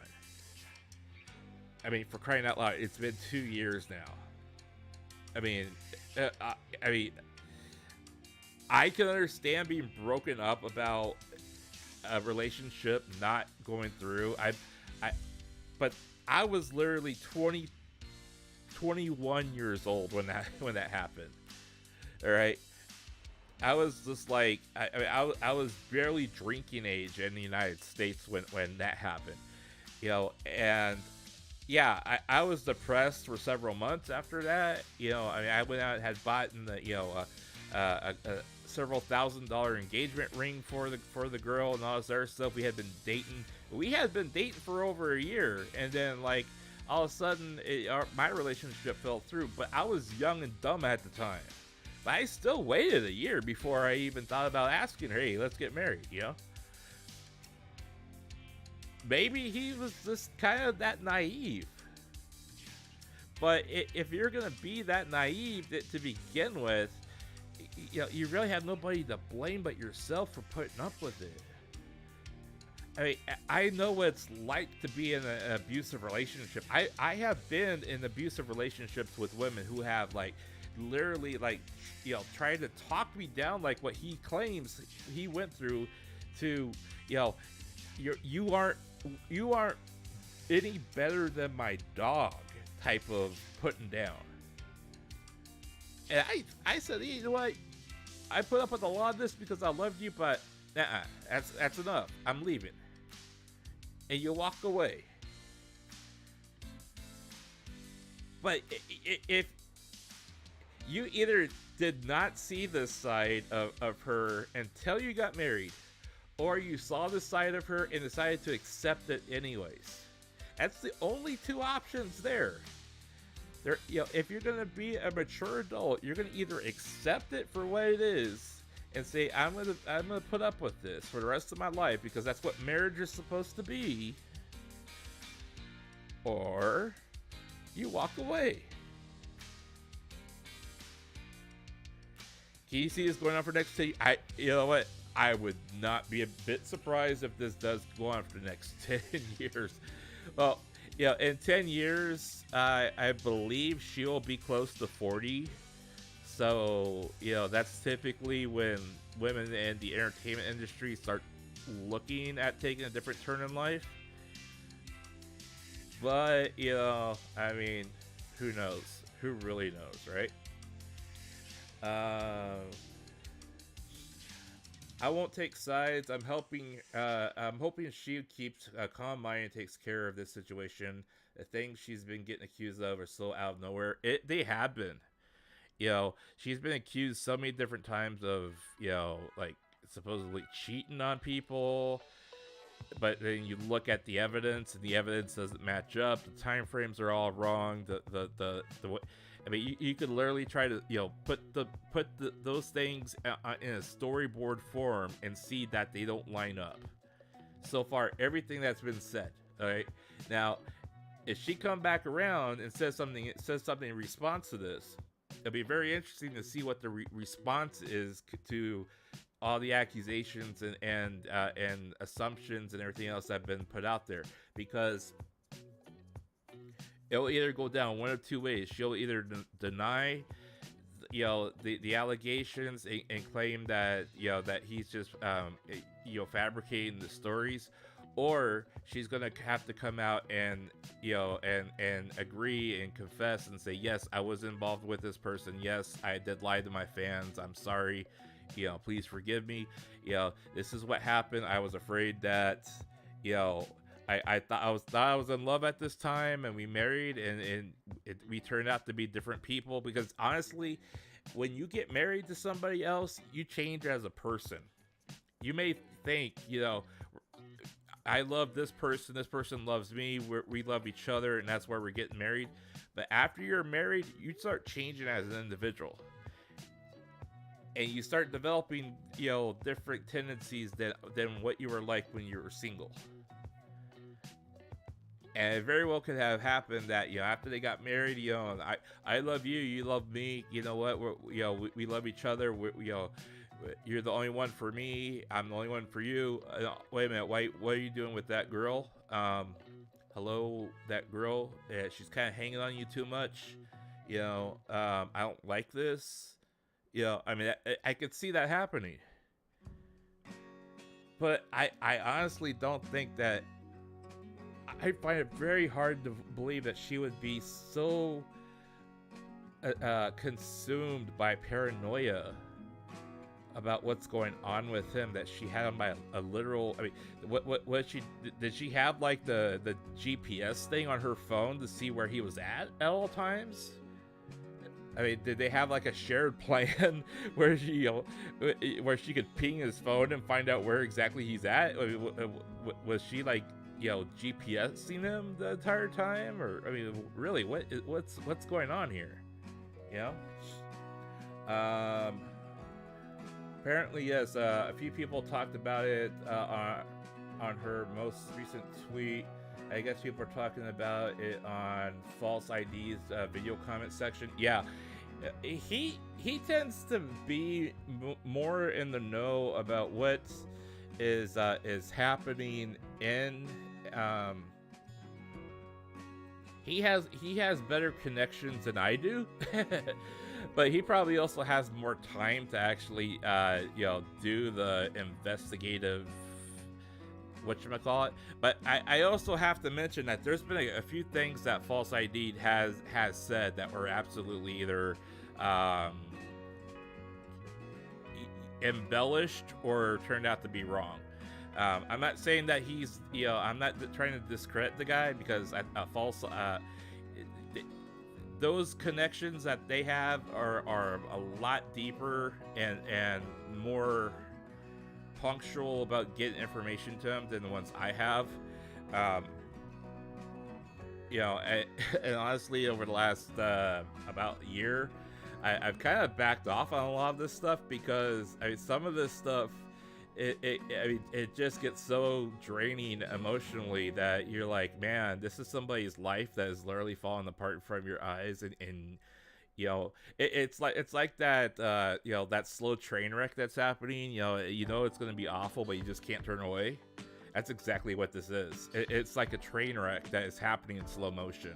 The only difference is, this train wreck is an echo of an accident that happened 2 years ago, and we're just now seeing it. So it's kind of depressing in a way, but at the same time, it's also enlightening, because this is just another indicator of what I have been saying for the last 2 years. And the fact of the matter is, the VTuber community as a whole has this idea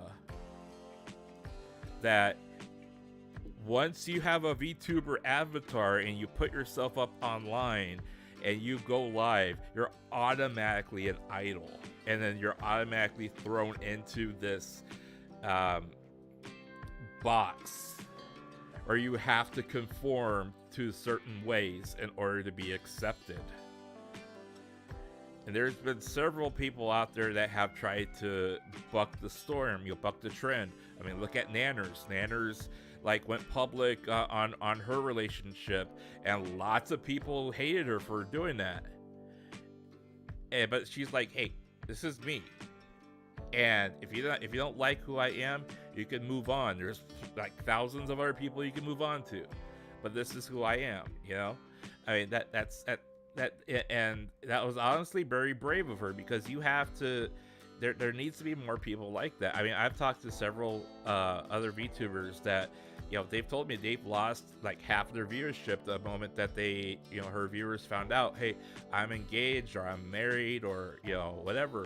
And the only times that that viewership does not change and actually increases is when they say, yes, I'm married, but when I'm, in my VTuber persona, I'm all yours.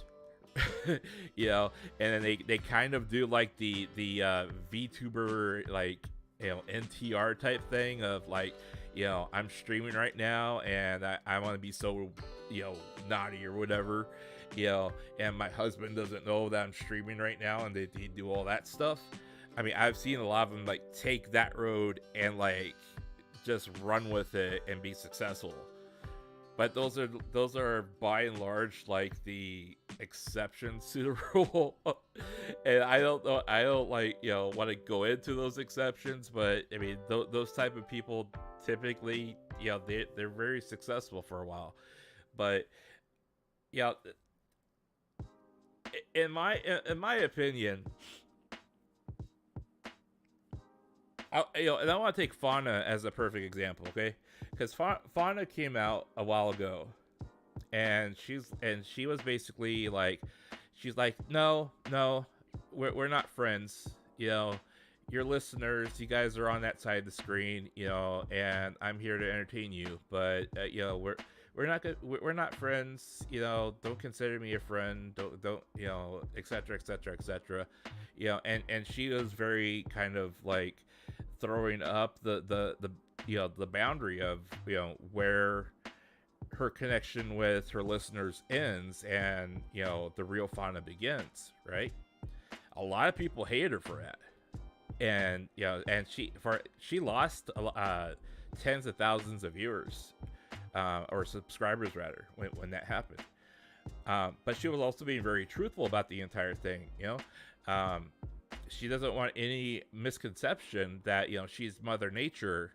Mother Nature nurtures her you know, her saplings, but her, you know, she's not, you know, she's not a mama that those saplings are going to have any kind of, you know, erotic, you know, encounter with, or any kind of, you know, deeper meaning other than, you know, she sees you, she's glad you're there, she's going to take care of you and nurture you, and that's it. You know, once you're grown up as a sprout, then, you know, you either go out on your own, or, you know, you can sit here and hang with her, you know, and she'll enjoy your attention. But that's all it's going to be. And people really have to, not just listeners, but people who are either VTubers or agencies really have to start wrapping their brains around the entire thing.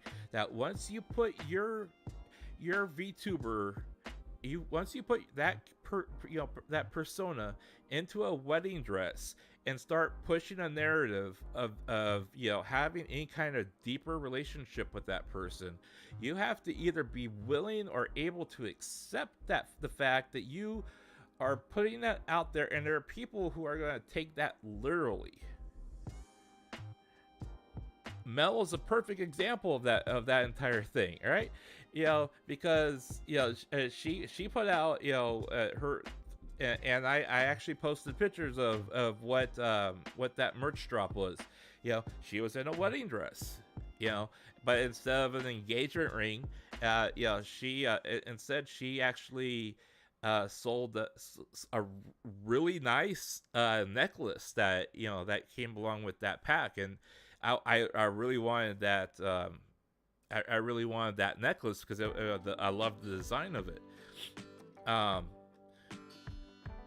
But you have to be, you know, willing and understanding that, you know, if you're gonna put them out there like that, you have to be damn sure that if they are in some kind of relationship that is not in public view, that relationship never comes and sees the light of day, and you are basically living a double personality until you either quit that persona or decide to come out about it. Let's see what they're. Yeah, they guys, they have to separate and this is what people, a lot of people don't understand about what I say. Okay,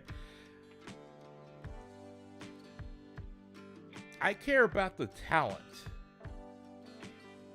I care about when I say the talent, I mean the person behind the VTuber model.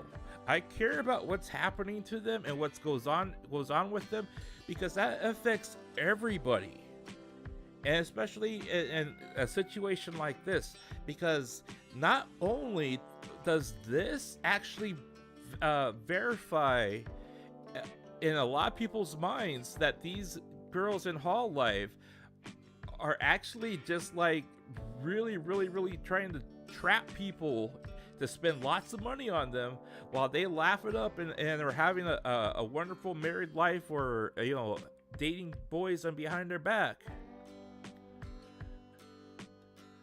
Or you gotta understand that if you're gonna put that kind of image out there, you have to be able to draw the line.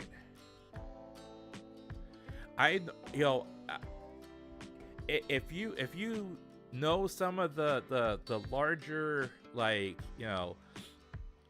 not safe for work VTubers out there, like from Masquerade and everything else like that, they draw the line hard, and they're not afraid to take their listeners, their viewers to task when those people are being malicious towards their talent, or they're getting too pushy with them. They're like, hey, you know what? You spent your $100 on here, but that doesn't just mean you can come in here and own them. If you want to spend that kind of money and own somebody for 30 minutes, go out there in real life and find one. But they draw the line. They actually draw a line there, and they say, this is where it's at. This is where it's going to be, and you're not going to cross that line, because if you cross that line, we don't care if you paid $50, $100, or you've been a member for 6 months. You're out of here. Fine with Mikeneko and Nene are married. Where's my other window? There it is. Fine with Miko and Nene as married, just as long as they continue to be funny. Yeah, exactly. And that you also got, you gotta really define what are you trying to sell? Because I want to point this out, like, because this has been like a really sore sticking point for me for at least a couple of years now. At one point,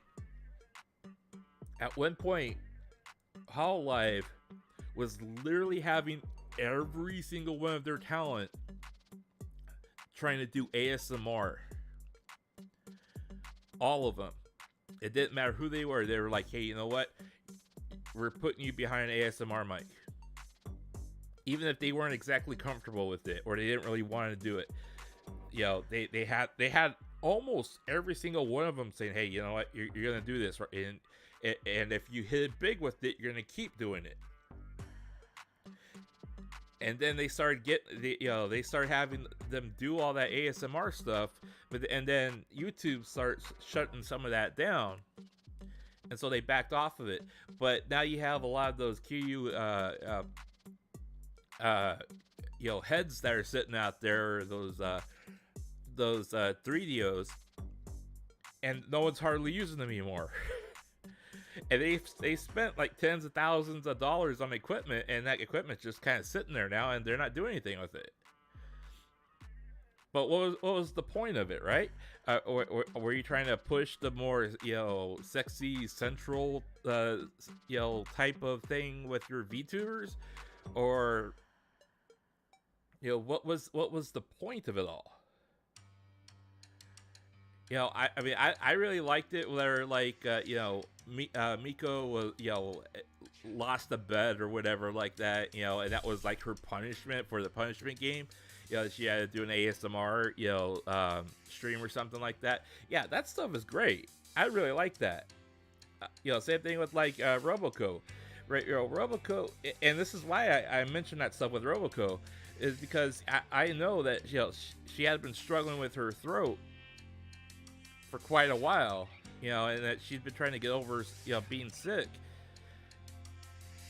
And one of the easiest things that she ever did was sit there and just like talk on her ASMR mic, and while she was playing with her cat, just doing various stuff, maybe working on something, in the background kind of thing. but it was easy for her to do that, and she was still able to be, with us as listeners, right?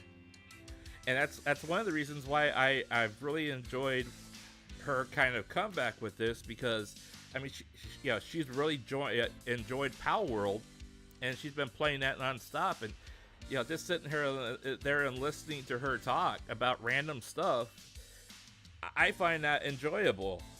I mean, honestly, if I were a guy who wanted to hook up with a talent like Roboco or any of the other talent, I would be fine just sitting there listening about their day. I'd be like, "What did you do today?" And I just sit there and listen to them. Say, "Hey, you know what? You can tell me about your day. You can tell me about your gripes. You can tell me about your complaints, whatever. I'm here and I'll listen to you." And it's like, okay, you need you need some time to yourself. Okay, I'll go take a walk or whatever. I go do my own thing. Just tell me when you want to hook up again. I mean, that's all you gotta do. I mean, not all this stuff. Or oh, I feel I was getting accused of all this stuff. Well, what were you doing in the first place that made her think that? I mean, what was it, just like straight up paranoia in her head, or were you actually doing something? I mean, if all you were doing was trying to do your daily job, being an entertainer, being a VTuber, being whatever, being a singer, and she thought that you were cheating on her the entire time, I would have not stayed with the girl. I mean, this right here is a red flag, people. This right here is a red flag. This basically means you need to run like hell, because the girl that you're with is not mentally fit to be a partner. What? I mean, this is literally, I mean, you can't spell it out any better than that. If you were exchanging hundreds of messages a day and she felt like you were still cheating on her, you either were cheating on her or she was extremely paranoid about what you were doing, and that means you gotta go. I mean, if you care about the person enough to like say, hey, you know what, you need to go get help. It's one thing to say, okay, I love you. I want what's best for you. We need to find you some help. We need to go through counseling or whatever in order to fix this. Or you walk. Yeah, Roboco and Pico Chan Saga is funny. Yeah, that stuff is funny. Like, okay, so as far as I know, I don't think, and I could be wrong on this, I think Wiley was just trying to use that as an example. I don't, as far as I know, neither one of them are married. I know of at least, I'm trying to think.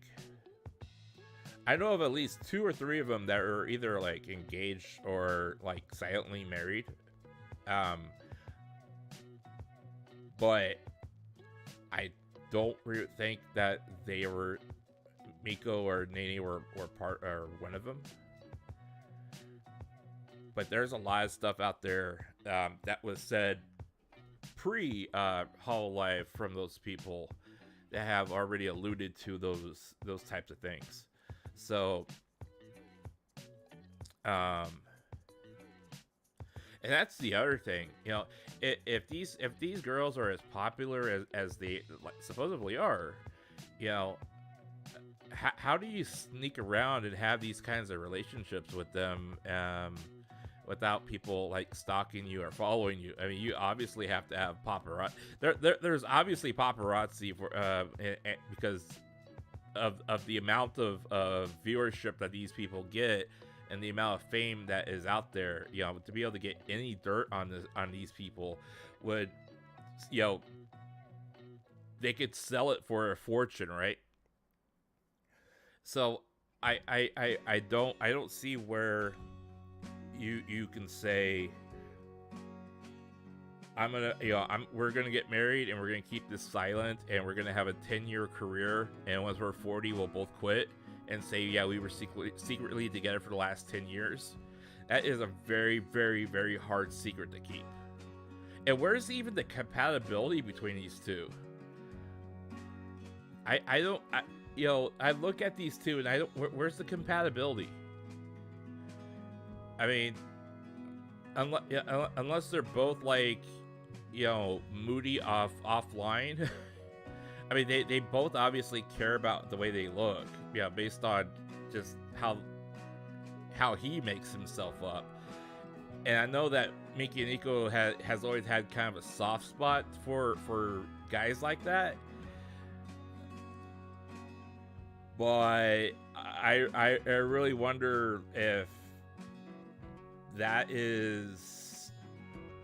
was enough. I'm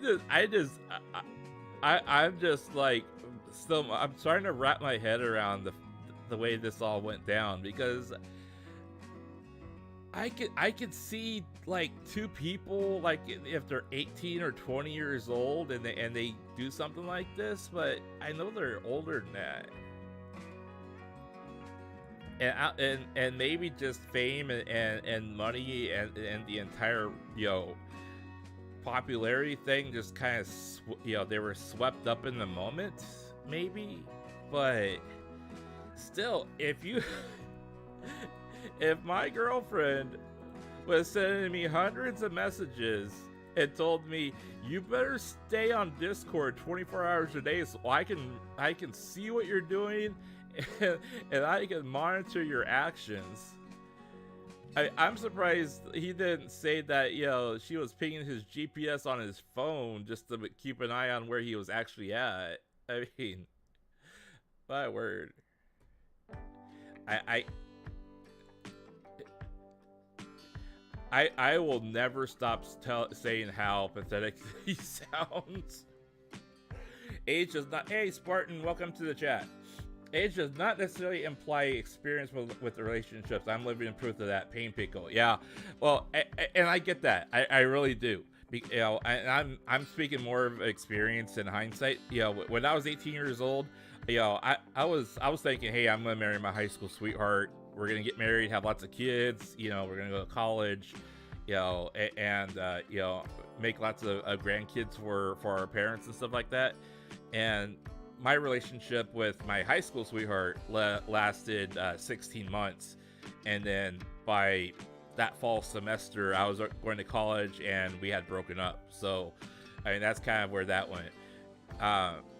When and like I said earlier, I had dated a girl for a year and then we started talking about marriage, but that didn't work out either. And I was broken up about that for, several months.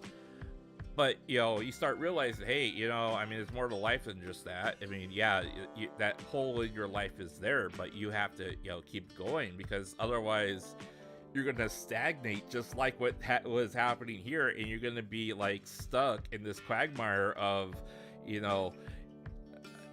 did this to me. No, you did that to me. No, I'm good. I'm calling you out on this. Well, I'm suing you for that. Well, I want this. I mean, if I were in this situation again, you know what? You've already lost all your dignity as a person by just talking about this stuff and how how you didn't question anything, because everything he has talked about in this statement, in his blog statement, this was all consent. He is basically saying that he consented to all of this stuff that he blames her for, and he did. They may have argued, but he never states once that he fought for something different. That he calls her out and say, hey, you know what? This is wrong. The way you're treating me is wrong. If we love each other, we need to fix this. No, instead it's I consented to all this, and you did this to me, and woe is me, and now you're suing me, and my life is in ruins, and I want to die. I spent the last 2 years wanting to die. I mean, dude, you're telling me for the last 2 years you haven't done nothing with yourself for the last 2 years? This has really been your entire life? Is her holding you down? You had all this fame and popularity, and you're letting one person hold you down. One person. For me, a VTuber streamer I ship is Robu. Yeah, they're actually pretty good. I've watched them every so often. Although I would might be happy if they do end up together at the same time. It feels sad because I think we fans force it to happen, and that's the danger of all this, right? Because I mean, if you think back 2 years ago, there was this whole thing going on of like literally like the fans were getting so enveloped and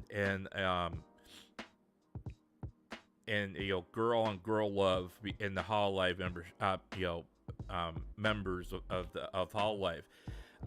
Everyone was talking about how like Noelle and Flair were a thing, and then Flair was cheating on Noelle with Marine, and then that kind of spread off, and then all of a sudden like there was this other like pairing somewhere else, and then people are trying to like assign Subaru somebody. I mean, it was just kind of going on like that, and people were like automatically trying to put people together, right? And everyone was like, no, yeah, Noelle is pure girl on girl. She's never, she doesn't care about men, And I'm like, okay, have you seen any of her alternative work where she's like literally like using like facsimiles of things that you definitely would not find on a woman?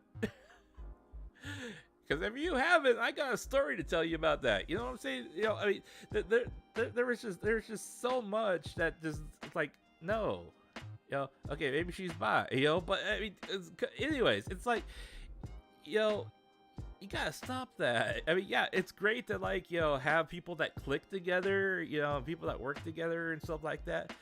But I mean, if you're trying to build a whole relationship narrative and try to like make something like that happen purely for the satisfaction of trying to tell a story that may or may not actually exist, it's like there's no, or it does not grow organically, and it's completely fabricated, and it's completely oppressed onto that person. That person is literally being forced to live a life that they may not necessarily be wanting to live to begin with. Hey, Beavers, welcome to the chat. Welcome. We were just talking about like, so just to recap, for anyone who comes in late, right? Just to recap, so Mikeneko / Rushia supposedly was in a marriage relationship with Mufumufu. They had supposedly lied about the entire their entire relationship thing for the last 2 years. It has, according to TBS, which is a Tokyo broadcasting station, it's an outlet, TV outlet in Japan. It's supposedly been corroborated that the marriage did in fact happen, and then they got divorced. Mufumufu decides to do this entire like manifesto of just how bad his life sucks now because of her, and like he decides like to expose everything, knowing that this will likely be used against him and he'll be sued for it, which makes no sense because it's gonna take all your money. You just you don't. It's like, hey, it's in the past. It's in the past. Tell the girl, hey, whatever you want, you can have. But after that, we're done. I don't want to see you no more. Bye. You know, I want to move on with my life. Here, you want all my money? Okay, here's 6 figures. Go walk. That's all you do. I mean, what else is there? I mean, TV station, they are that famous. Well, so I believe the TV station that reference is, so this was actually posted in a published article in a magazine. I think there's like ties to like, you know, this article who you know, the publisher of this article with like a larger conglomerate or something like that. I mean, him and his supposed third source supposedly like literally like spill all of the what happened over the last 2 years, right? But again, the guy comes out and literally says this. Mikeneko had me by the balls, and we were exchanging several hundred messages on a daily basis, and Mikeneko supposedly kept suspecting him of cheating on her and had him on a 24-hour digital leash through Discord. Oh my god. Like I said, she had him by the balls. Apparently, it's like, yo, just I mean, a guy's got to at least have a little bit of privacy. Can I go take a leak without you holding my balls? I mean, what is this? I mean, what really? And I know I'm getting, you know, I mean, I didn't plan on streaming tonight because I'm like I said, I'm getting over a fever and I had a sore throat, so I probably sound a little hoarse. But I'm just sitting here just reading this stuff, and part of me is laughing my brain off, laughing my head off, because I'm just reading this and thinking, dude, no. I mean, that's a nope. If the girl you are dating is more worried about you cheating on her than your happiness, walk away. I mean, was she holding you by the balls for like, you know, like 2 months after you got married and then this all happened? I mean, what is this? It makes no sense. It really doesn't. And I'm sorry, but that's just how it sounds. I mean, come on. I mean, this is all.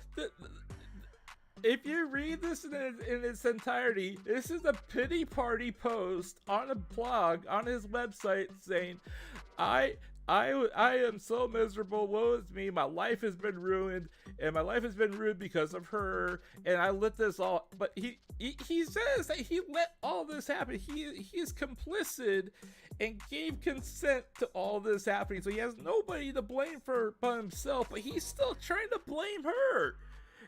I mean,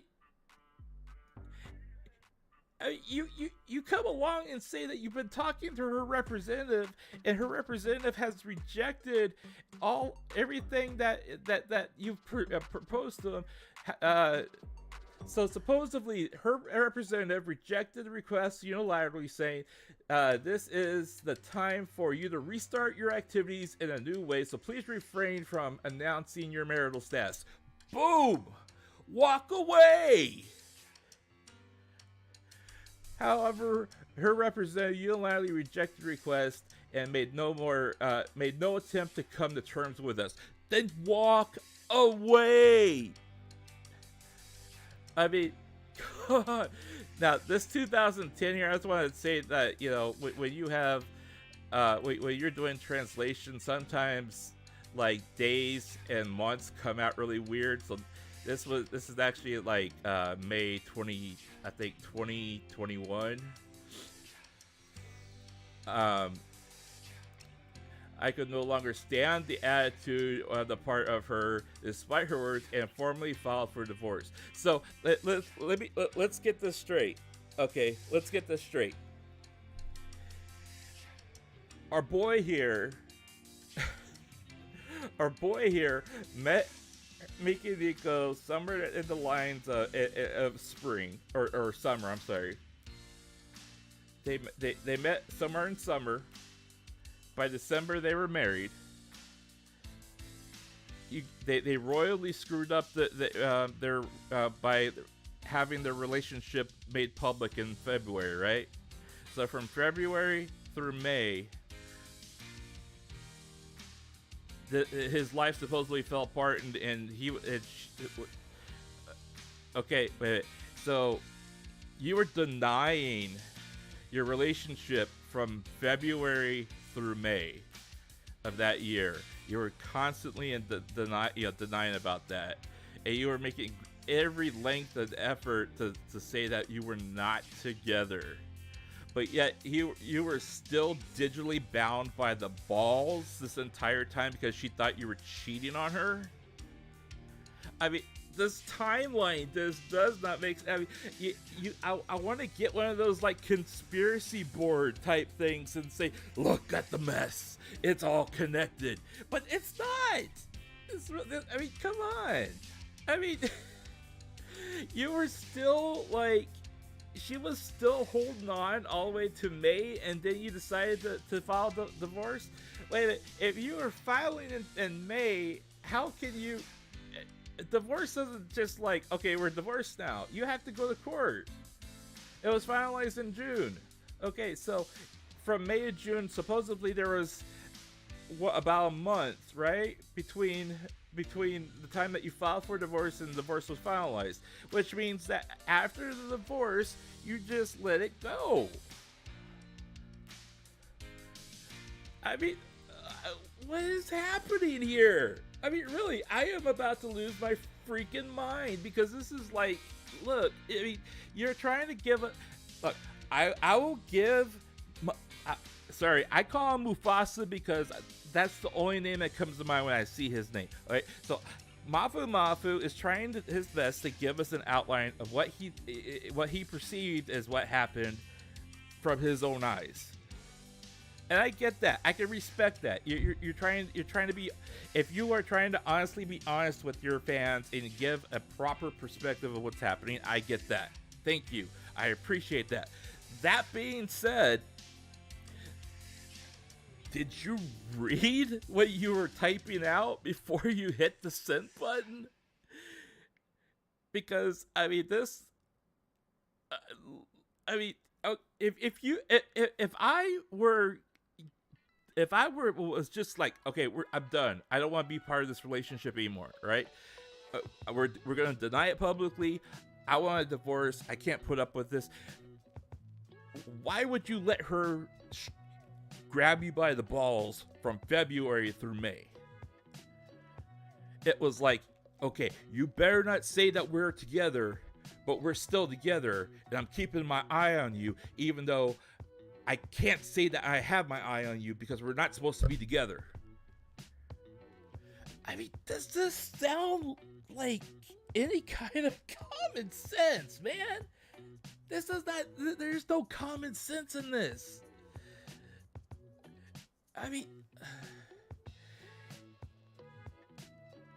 I guess, I mean, you know what? Okay, I admit, when you have a fine ass lady sitting in front of you who's looking really fine and sitting there and just like, you know, saying the right things and saying what you want, and you're like, you know what? If that was a piece of chocolate, I'd like a bite of that. I'm not trying to be creepy. I'm telling you the truth, man. I mean, if dudes are your thing, you know what? And you look at him and say, man, that boy looks so good. I just want a piece of that, you know. I just want to like tease his hair a little bit. I don't know what people want with Mufasa or Mufumufu. I don't know what people think about him. But you know, I mean, I don't swing that way, so I can't like accurately portray that kind of emotion towards him. But I mean, you sit here and try to tell me that you were abused and taken advantage of, and you're now broken, and for the last 2 years you've been broken, but because of one girl, of one person who just keeps coming back and ruining your life. Oh, you know what? Your divorce is finalized. You're no longer together. All your property is all settled.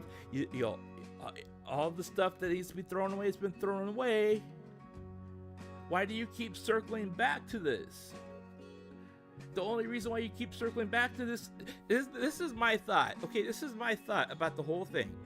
The only reason why he keeps circling back to this is that so he can stay relevant in a conversation. He has so much hate out there, and his life, his entire career has gone down in the tubes because of his choice. If this was legit, if this marriage was legit, which everyone says it is, and it's supposedly been verified that they were actually legit married, you had a choice in this, and you effed it up. Now you're either the only thing you can think of is, hey, I'm going to stir up some more controversy so I can stay relevant again. That's a possibility. Hey, you know what? That just reminds me. The woman I just divorced is debuting as a voice actor in an anime, and she's getting her life together. You know what? If I throw out a little comment about me and her, that's going to get people talking about me. Hey, you know what? People talking about me, it don't matter if it's good or bad. People are talking about me. I'm relevant again. And that's what this feels like to me. It feels like relevancy, because, like, you know what? It's great that she has her life together and that she's, she's a voice actress now, and she's, starring in the anime and stuff like that. And oh, by the way, yeah, she abused me when we were married together. Oh, yeah, we were married. Did you know that? No, yeah, let me tell you about our marriage, because it was horrible the way she treated me. That's what this sounds like, man. I mean, you literally are, I mean, if you wanted to be vindictive of somebody because they may have, like, actually destroyed your career, I could see them doing this. I really could see them doing this. If for nothing else, just trying to stay relevant. Because, I mean, once you get outed for, like, what you're actually doing, you're like, well, I've already been outed. I might as well just go all the way.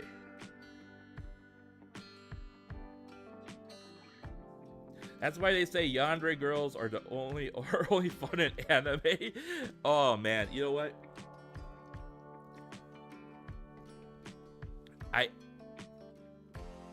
I've seen some of her old stuff, like really old stuff, right?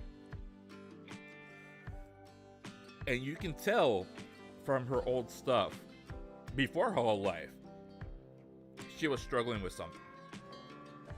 Now, yeah, some of this, we can't put all of it on Mufumufu because Mikeneko is the other half to this, and we don't have any statements from her. So all we have is what we can go by based upon past information. Now, that past information is now being thrown into question because of what Mufumufu is saying, and he's basically saying we both have been lying to you for the last 2 years, right? So we have to look at the information that was put out there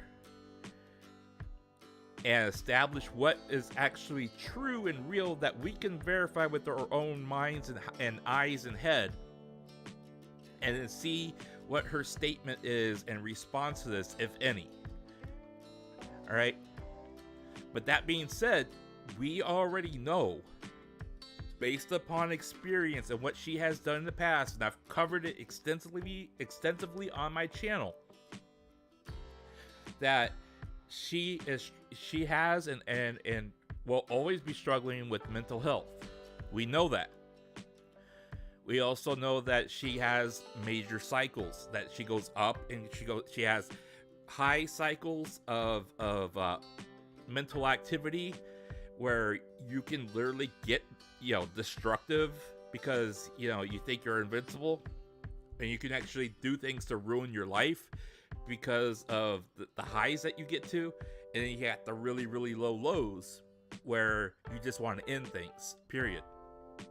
We know that she has gone through those things in the past, and she was working on getting that taken care of. Now, you can't fix it, but you can manage it. All right? Now, we gotta also remember that the entire time that this relationship supposedly happened, she was not being treated or diagnosed. So she was pure, like, unadulterated, like, whatever condition she was in, that's what he married.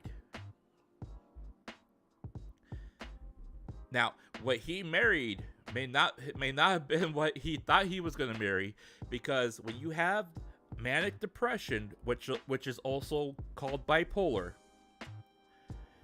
they only dated for 6 months before they got married. That 6 months time period, he could have actually been, met her, and she could have been on that high cycle, on that the positive side of manic depression, and thought she's the most wonderful girl in the world. And then they got married, and then she got crashing down. She got into her manic depression side, where you get really, really deep, and you like, I just want to kill everybody, and I just want to, because everyone's against me, and whatever, right? And that's probably what happened.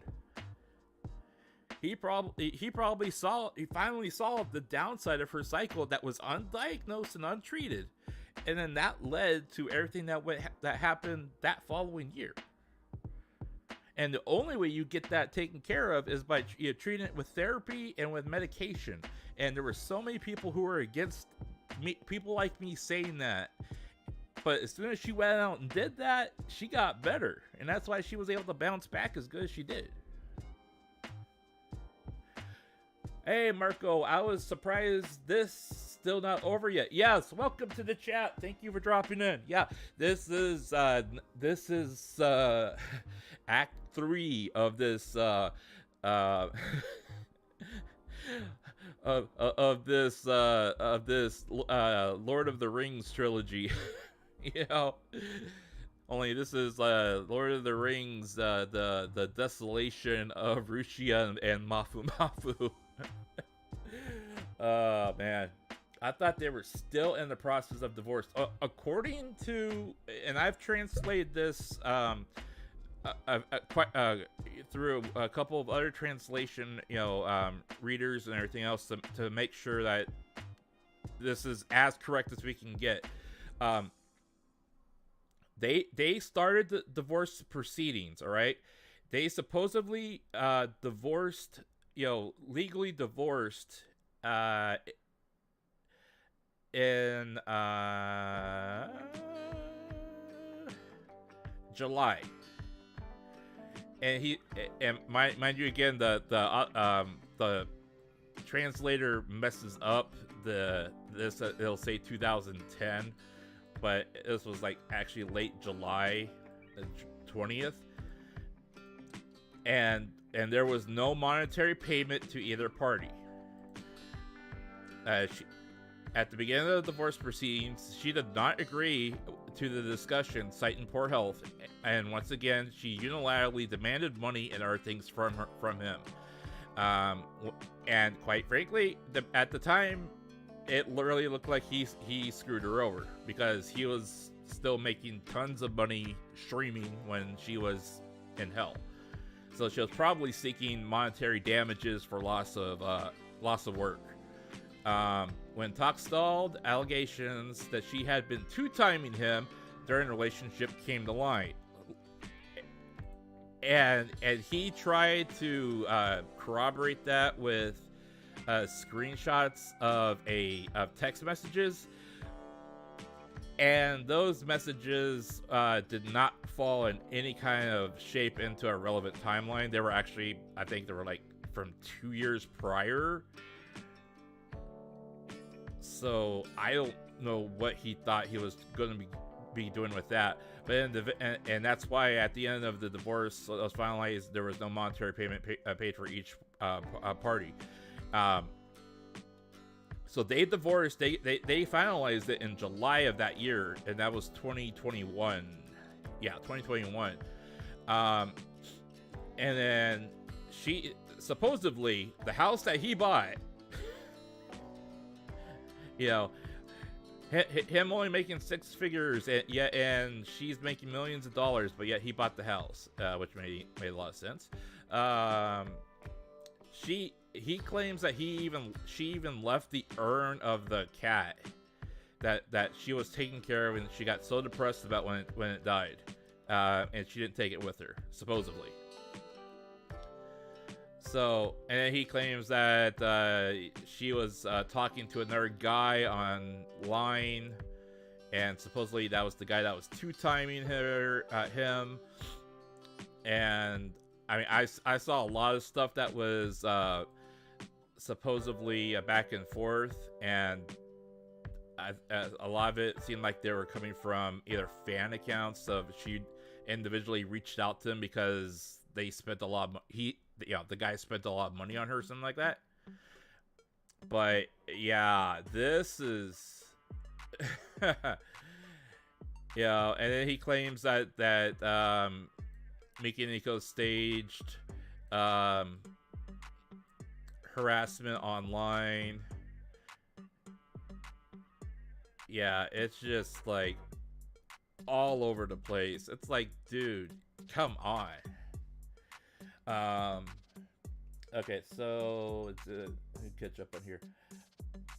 Yeah, Mikeneko can definitely fit well into the Yandere Queen. Yeah, that's always been kind of her moniker. Even before Hololive, she always seemed to be kind of, you know, Yandere. But yeah, the Yandere and the Mendra persona is basically what that fits into with her. I don't think this Mafu man can handle gold diggers from America and take full advantage of the guy. If this guy like actually dated someone from America that, you know, like you said, was a gold digger, they would have him melt of his accounts so bad, and he would be out there just like, you know, hey, I'll wear anything and do anything you want just so I can make some money. So I gotta give it to this woman that has me by my balls because, you know, I can't do anything with my life other than to please her. I mean, the guy. Okay, look, I can kind of understand where he's coming from, if, like he said, like he had gone through life, never known what love was like between him and another girl, which makes no sense because, again, he sings songs ranging everything from love to, you know, hip hop style, whatever it is, trendy and all that other stuff. If you are if you like do cover songs, all right, look, I'm gonna be blunt. If you are a singer and you have a good voice and you put yourself out there because of your voice, and you have millions of women that are swooning over you, you have to be singing about love, and they're believing in that love that you're singing about. So either you don't believe in the actual songs that you are making money off of, or you just have a shallow existence and you need to do something better with your life. Plain and simple. I mean, I can sit here and tell you songs about, you know, like the biggest song that I could think of when I was younger, you know, the song from Armageddon, you know, that song from Aerosmith, you know, I don't want to miss a thing, you know. I mean, even that song, you sit there and listen to the lyrics, you sit there and you like, and you think about the girl that you love and that you want, you know, you don't want to miss a thing with them, you know, you want to spend your time with them, you want you want to, like, all your waking moments with them, you know. You believe in that stuff because you want people to believe in the song that you're singing. Otherwise, you're just sitting there and you're just, you know, you're reciting someone else's work and trying to make money off of it. And if you're living that kind of lie, that's exactly why you've never found love, is because you were not believing in the stuff that you're even talking about. I mean, it's not rocket science. And people are like, well, Marko, why don't you have a girlfriend? Why aren't you married? Well, you know what? Quite frankly, I don't want to go through stuff like this. I don't want to go through stuff like this. Right? And second, my life is complicated enough. And I'm not saying that women are trouble, right? But I don't want to take my complications in life and put it on somebody else and say, hey, this is who I am. This is all my baggage. You gotta love me for all this, or we're not gonna work out. And so far, 100% of the women said, hey, you know what? I can respect that, and they walk. And I was like, hey, nice to meet you. You were fine. Maybe, that one night stand was pretty good, but, hey, I understand, I mean, you start, you can rationalize this stuff, right? I mean, you are a popular singer. You have millions of people who would love and adore you, why do you go and jeopardize, you take the one shot that's 100% guaranteed to blow up in your face, and you sit there and say, hey, I'm gonna play the odds. I mean, that doesn't make it. Does that make any sense? I mean, there's a 100% chance of failure when this gets brought into the light, and you sit there and roll on it anyways. It's like, no, you walk away, you stand pat, say, hey, you know what? I like you. I want to get to know you. I want to spend time with you. Let's learn about each other. Hey, maybe learn about each other for about a year before you think about getting married. But not like this. If he gets slammed the door, if he slammed the door on her cat, I think he can. Yeah, you can. Yeah, I mean that's also like cruelty to animals for one thing. I pray Mel isn't involved in this drama. Well, okay, so Mel has been radio silent. Now she's Rika. She has been radio silent since she got graduated by Hololive. I sent just like with Mikeneko, I sent Mel an email, just extending my my thanks for everything that she's done for me over the last couple years, and she hasn't like done anything like one-on-one with me, but one of the first girls I ever sent a super chat to was Mel. And she saw my super chat. And I wrote it in English, and she tried extremely hard to read it, understand it, and then reply to me in English. And I was very impressed with that, because if the streamer you're watching takes the time to try to learn your language and speak to you in that language, she must really actually appreciate you being there, right? And that and she always treated me nice when I sent her a super chat and in her streams and everything, and she always tried to read them, respond to them in English, and try to say something positive in response to it. So I really appreciate that. Now, we know that Mel has had a complicated history because of harassment, stalking.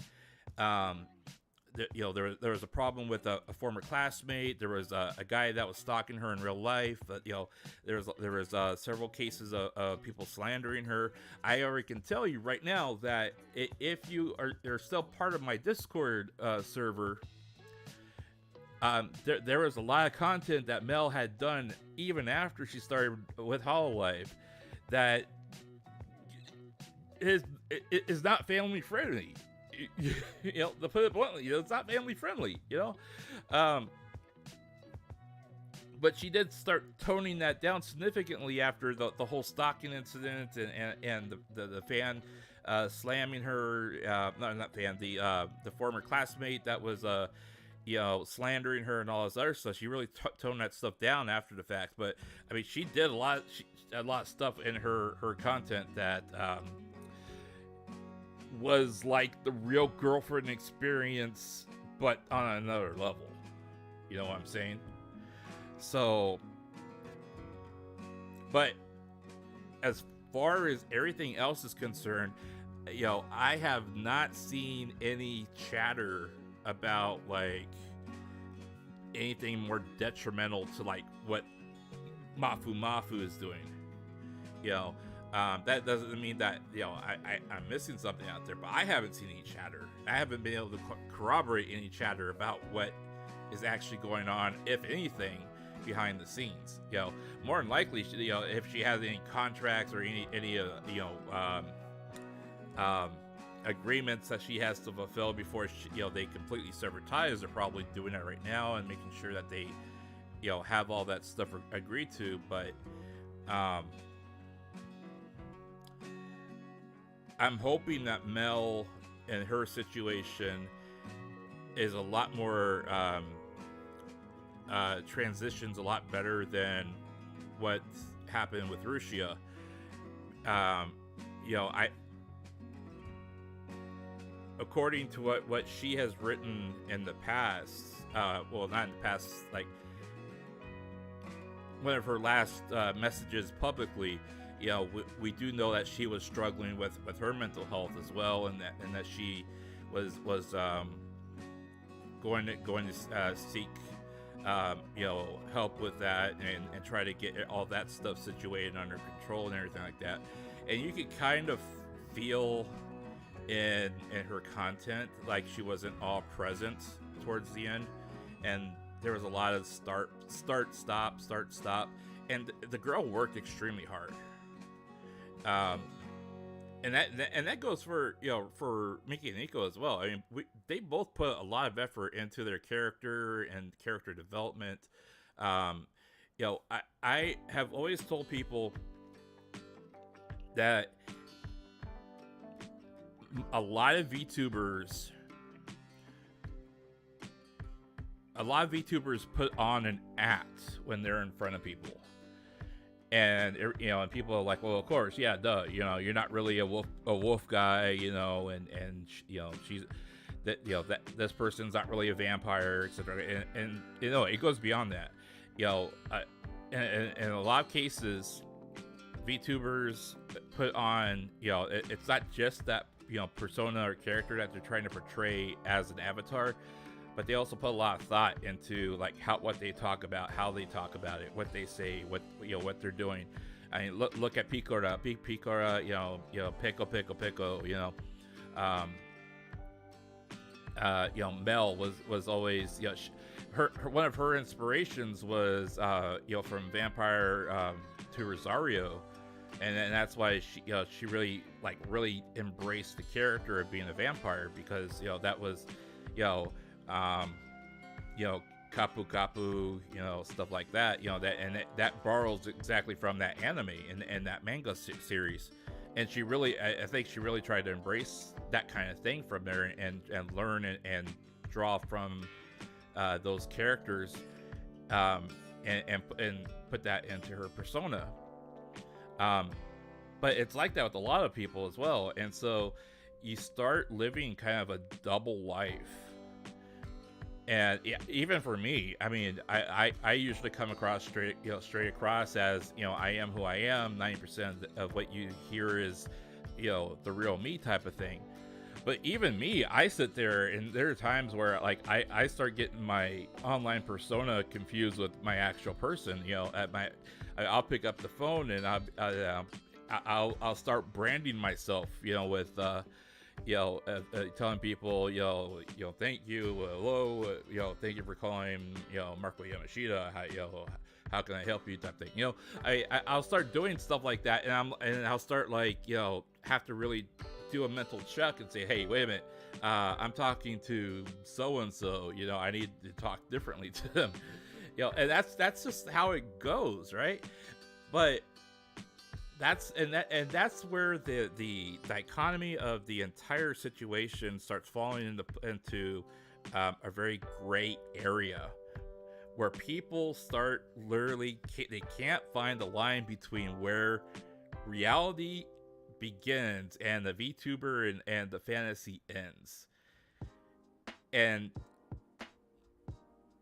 I'm sorry, I'm sorry to say, but Yago has literally capitalized on that vagueness of that blurry line, and that's why, his agency has been so successful, is because they do everything possible not to define that line, and then they have their talent signed on to specific agreements of making sure that line is never defined, yet they have to also keep a level of confidentiality and and vagueness in order to succeed. So you are literally living a double life the entire time, and that's very hard to perceive for a lot of people, because once you start losing yourself into your character.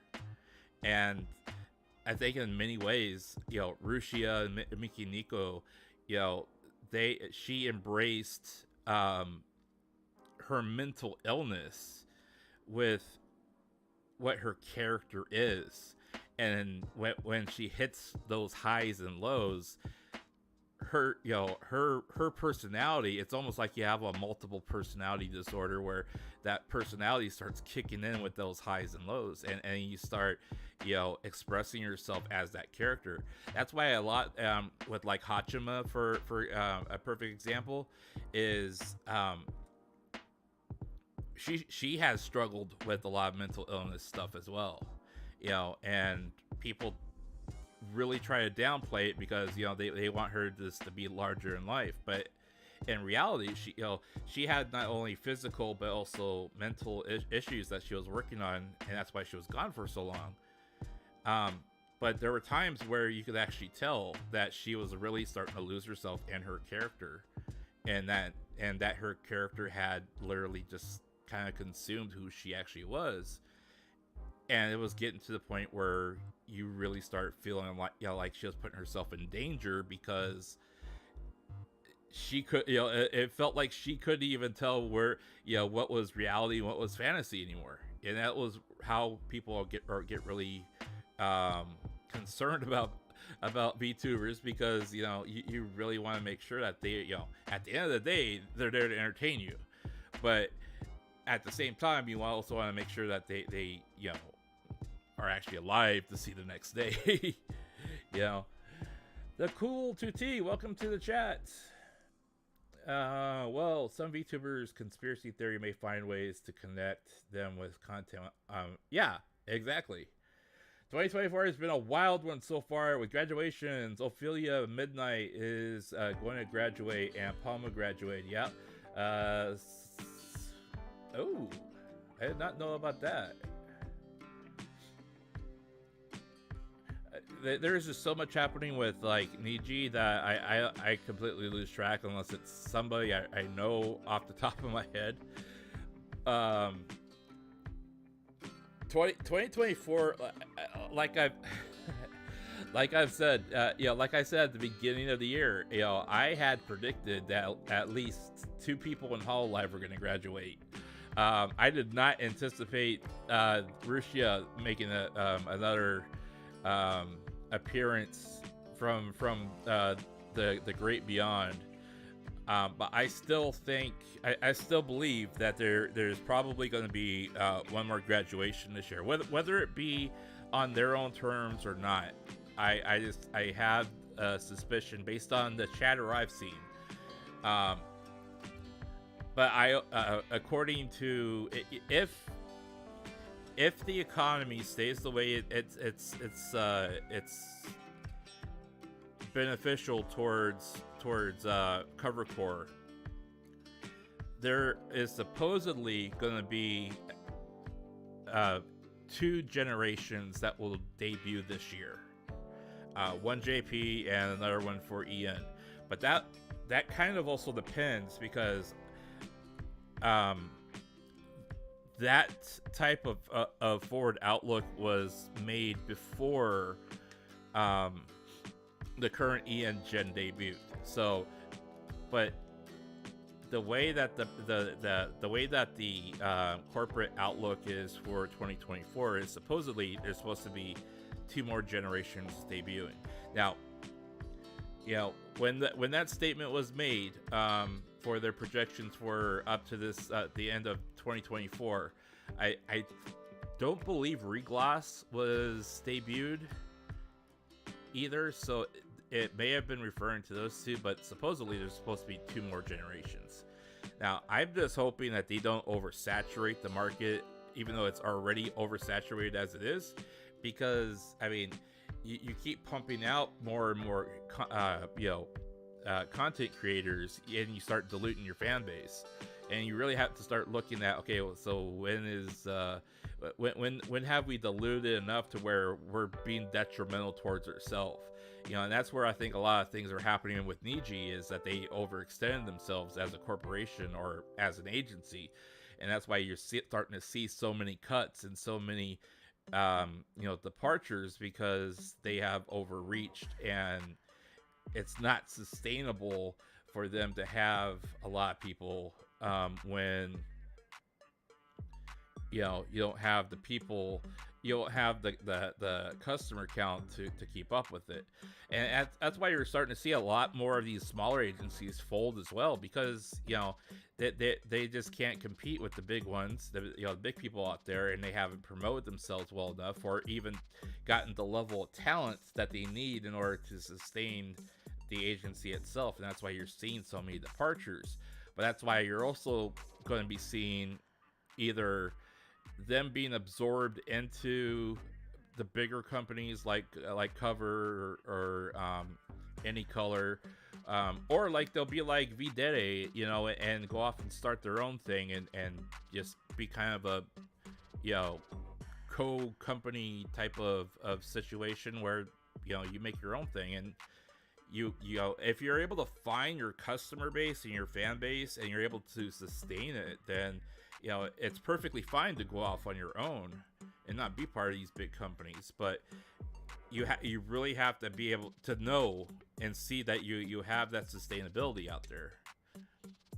But it's a lot harder for independent people out there, and that's why I support a lot of smaller independent people, because you basically are clawing for your fan base, and you're trying to pull them away a couple at a time from the bigger people in order for them to come see you. So but yeah, and it's kind of how it is,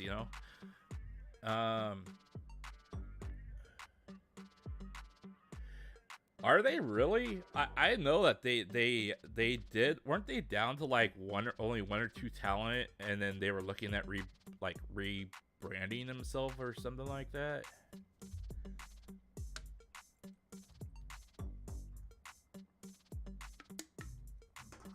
See, I also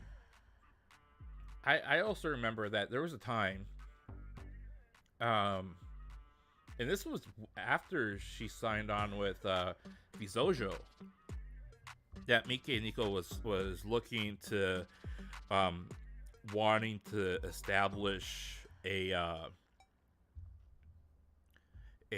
girl group of like, one or two more girls and be like a duet type thing. But nothing ever did happen about that. But she was trying to find another VTuber that could work with her on that kind of stuff, but that never did happen. But honestly, I see all this drama that is being drummed up. If I were to make any summary judgments on this, I would look at this and say, okay, Mufumufu, you are not a victim because you accepted and condoned this type of behavior through the entirety of your relationship with her.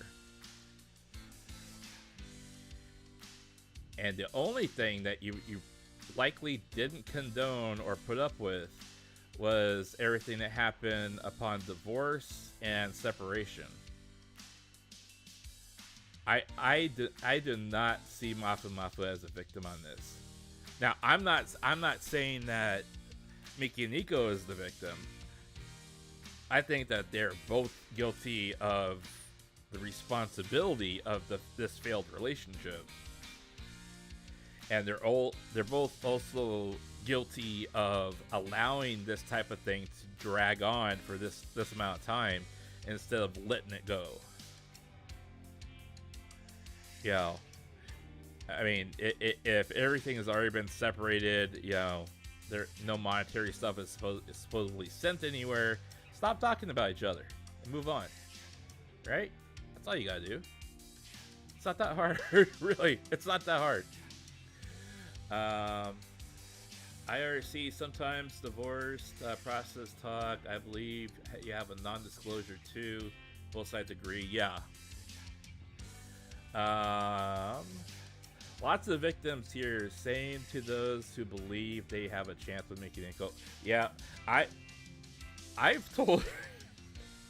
I remember her posting this one thing on her her personal Twitter account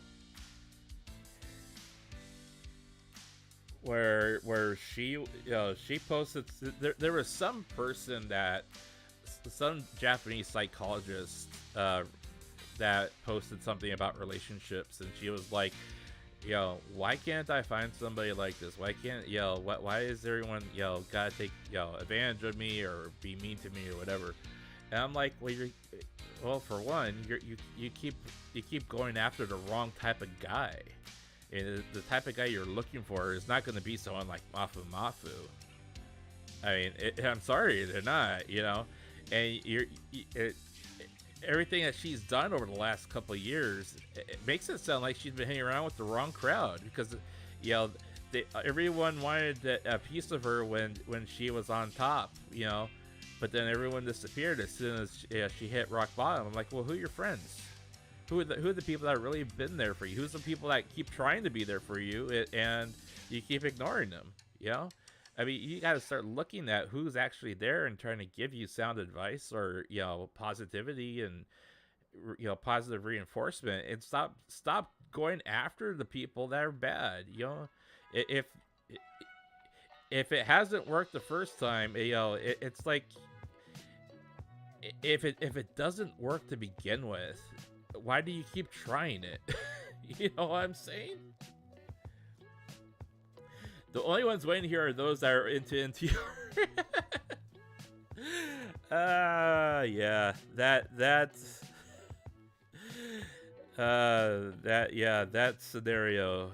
It seems like that scenario is a famous one that everyone somewhere down the line always runs into, even if it's like metaphorically speaking. That's what is echoing in her free chat earlier. Well,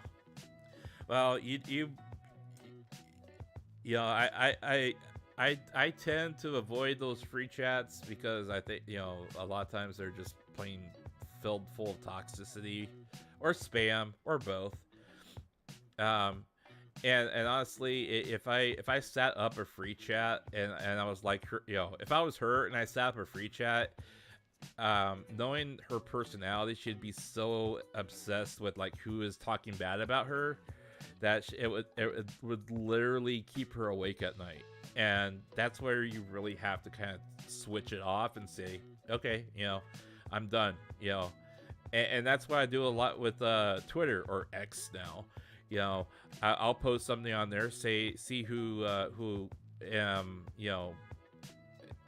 says something in my little group of people I follow, and then I turn it off. I don't want to look at anything else. Why would I? There's nothing else out there but garbage and toxicity. For me to understand what I understand for now, I think this is a gamble PR for Mufumufu's side to get some sympathy to save his career, but somehow might backfire. Look, I think there's going to be a group, a subsection of people out there that are going to feel sorry for him. And, they're going to be loyal, devoted fans or whatever. Just like, every other person that's popular out there. But when you create something like this and because you're hoping to sway public opinion, it's literally like what they say about politicians, all right? In politics, you got 33% on one side, you got 33% on the other side. So that means that there's 34% of people out there that you're actually trying to talk to, right? Now, those 34%, probably about 20% of those people are going to be undecided until the last minute. So you spend all that time and effort to talk to 14% of your actual audience, and you try to do something like this in order to save yourself for trying to sway 14% of the people's opinion out there. And in this case, that 34% that you're talking to, a lot of those people are just gonna try to look at what was said and make a snap judgment and move on. You're not actually talking to anybody. You're just like trying to get reinforcement that what you're feeling and what you're saying is justified. And that's exactly what he's trying to do. He's trying to justify his feelings, or justify his spot, justify what he's saying, because he wants, to talk to that 14% and say, hey, you know what? I'm really not a bad guy and she treated me bad. That's all it is. And it's kind of like the first person to talk, and this is kind of like how it falls into what law enforcement does when they're interrogating criminals and stuff like that. The first person to talk and be able to make a deal is going to automatically look more favorable than the other people out there. So like if you and 5 other people are all arrested for breaking and entering or like robbing a place, the first person to rat out the rest of his group and maybe rat out if there's any kind of hierarchy in there, they say, hey, I'll talk, I'll be an informant, but you gotta give me a deal. First person that says that gets the deal. Everyone else gets locked up. And that's kind of what it seems like here, where it's like, hey, you know what, this stuff is going to come out, I talked about this, I might as well tell everything, but make sure that people hear it in a way that it makes me look like a victim. All right, and there's a big difference between when you are a victim of slander and people on the internet like actually trying to character assassinate you, like what happened to me. And I'm just a small guy with 700 people following me, and I got sniped by tens of thousands of people, right? That's neither here nor there, right? But if you're like, if you're anybody who puts yourself out in public, and you have that kind of thing happen to you, you either like look at it and automatically try to like react to it, or you have to like just say, hey, that stuff's out there. It's gonna say they're gonna say what they want. Let them believe what they want, and you try to talk to the people that that are gonna sit there and listen to you. But this is all kind of like, woe is me. This is like I said, this is a Mufumufu manifesto of like a pity party of pity me. Look how miserable I am. This is 2 years now, and I still haven't recovered from this yet. And she's the bad woman is still has me by the balls, and I haven't been able to get my balls back because she has them in a drawer somewhere, and I can't find them anymore. I mean, that's what it sounds like. I'm sorry. It's like, okay, if she took your balls, go get some new ones. I mean, there's surgery for that now. I mean, come on. I mean, seriously. I mean, they may not be the same, but I mean, you can at least go get a pair. I mean, you probably made enough money. You know, go get a pair. Or better yet, just move on. You know?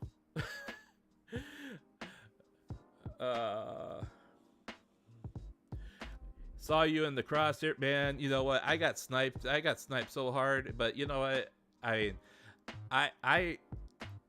feel, and I actually went out in public. All right, I wrote an apology letter to Roboco. All right, I wrote an apology letter to her, and I publicly posted it and tagged her on it. And I said, you know what? You might have been trying to figure out why you were trending, and you saw all this nonsense. That's on me. I'm sorry. And you know, and I told her, I said I was going through a very, very hard time. You were one of the people that was always, you know, brighten my day. I don't know if you remember, but I thanked you for you know, always making my mom smile before she died. I was going through a really, really hard time, and I was worried about you because I had already lost my mom. I had lost another friend that was a VTuber, and she hung it up permanently. I can't even talk to her no more. You know, you were the only person that kept, you know, brighten up my day, and I was worried about you. You know, and I felt like, what's going on? Because you always kept us informed. You know, but I told her, it's on me. I apologize. You know, that your name was brought up in this because I was just really concerned about you, and I was also very emotional, and I'm like, man, you know, if you don't say something, it feels like, you know, we've been abandoned, you know, and people took it the wrong way, you know, and you know, I sent that to her, and then before I went on Christmas, you know, I had my free membership super chat. And I posted out on there, and I said, I just want to wish you a Merry Christmas. I'm going to be traveling, so I'm not going to be able to see you if you stream on Christmas. I want to say Merry Christmas to you now, and I will see you in 2024, right? And she saw that. She saw it pop up on the screen. You could tell because I hit the send button, and about a couple seconds later, you know, she got quiet, and you could see her eyes moving like she was reading. And then she smiled, and she said, Merry Christmas. She didn't call me up by name. She just said, Merry Christmas. And that was like and to me, that was, you know, vindication that, you know, she at least saw what I said, and there was no hard feelings. Even if, you know, she can't say, oh, you screwed up, you know, you dragged my name through the mud or whatever. No, you know, she was, you know, mature enough to say Merry Christmas in return. You know, and every time I've sent her a super chat, you know, she always reads it, and you know, and she always laughs about it. She tries, like Mel, she would try to say, you know, talk back in English, you know, but that kind of stuff is why we love these women the way that we love them. But you got, I mean, I know for a fact, right? Like, I would never be able to hook up with her. I know that for a fact because number one, she's in Japan. I'm in the United States. Number two, you know, I haven't learned the language enough to even be able to talk to her. But number three, she's way out of my league. Right? She's way out of my league. But even if she wasn't out of my league, you can say like, okay, you know, like Mikeneko, like, okay, yeah, you hook up, you get together, and she starts treating you like a prisoner. You either break out of that prison, or you know, you like, you'll start a signal fire and say, hey, I need some help here, right? Because I mean, you can't just sit there and be. You cannot sit there and continue to act the victim if you're condoning the action by doing nothing yourself.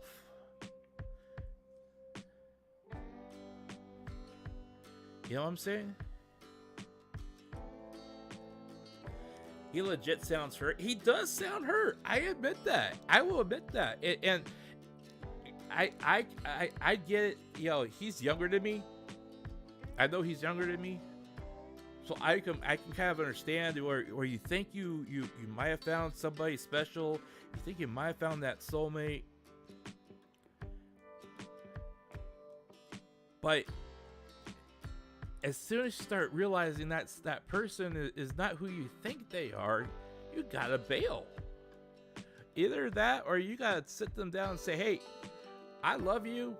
You either need to go with me and get help, or this is not gonna work. You have to be grown up about this, right? I mean, that's the whole thing. You have to be kind of a grown up about this. Some of us live this story. Yeah, so I and I would, like I said, I'll admit, when I was 20 years old, I dated a girl for about 6-7 months, and she treated me like dirt the entire time, right? But the only reason why I stuck with her for that long was that the sex was good. I mean, I'm sorry. That's just what it was. I mean, we fought all the time, but you always kind of have that like makeup type stuff afterwards, and you're like, bang, bang, bang. Okay, it's makeup time. That kind of thing. But I was 20 years old, and after that relationship got so toxic that it was just like, it just wasn't worth it. That you just walk away. I mean, she treated me like dirt. Half the time she didn't even acknowledge me, but she gave me that call like at 11 o'clock at night. Hey, let's hook up type thing. But you gotta learn when to walk away. And maybe that's the problem, is that these two people have come into fame and popularity and money at such a delicate time in their situation or life that they just don't have the maturity to know what to do. I mean, that could also be the thing, and we also gotta think about Mikeneko's mental health, where she may not necessarily be in a place mentally to consistently make rational decisions if she's still having trouble with what she's going through. But what VTubers do off screen is not my business. Yeah, well, and that's just it, right? People have the wrong perspective about VTubers to begin with, because you try to associate, and of course, Yago's famous, he wants to create a VTuber, idol group like AKB48. Well, the moment that he made that analogy, that it was the moment that they, christened everybody in Hololive or anyone in a VTuber idol agency as women who are that present themselves as available, that want to charm you in whatever way they think is going to charm you, and that's the way it is. I mean, that's why you have AKB48 and you have 48 different personalities, each one of them, supposedly represents something a little bit different, and so there's somebody for everyone. But that was probably I mean, you want to try to make that analogy so people can associate, and kind of come to understand what you're trying to sell them. But at the same time, if you're going to allow things like this to happen in the background, and who knows if Covercore and Hololive even knew that they were married. You gotta think that they had to file, with their HR department, say, hey, you know what? I'm no longer filing my taxes single. We're now, I now have to file it, and they're married. I mean, that does go through like some kind of HR department, you would think, right? I mean, you have to change your tax status if you get married, right? I mean, that's just another thing.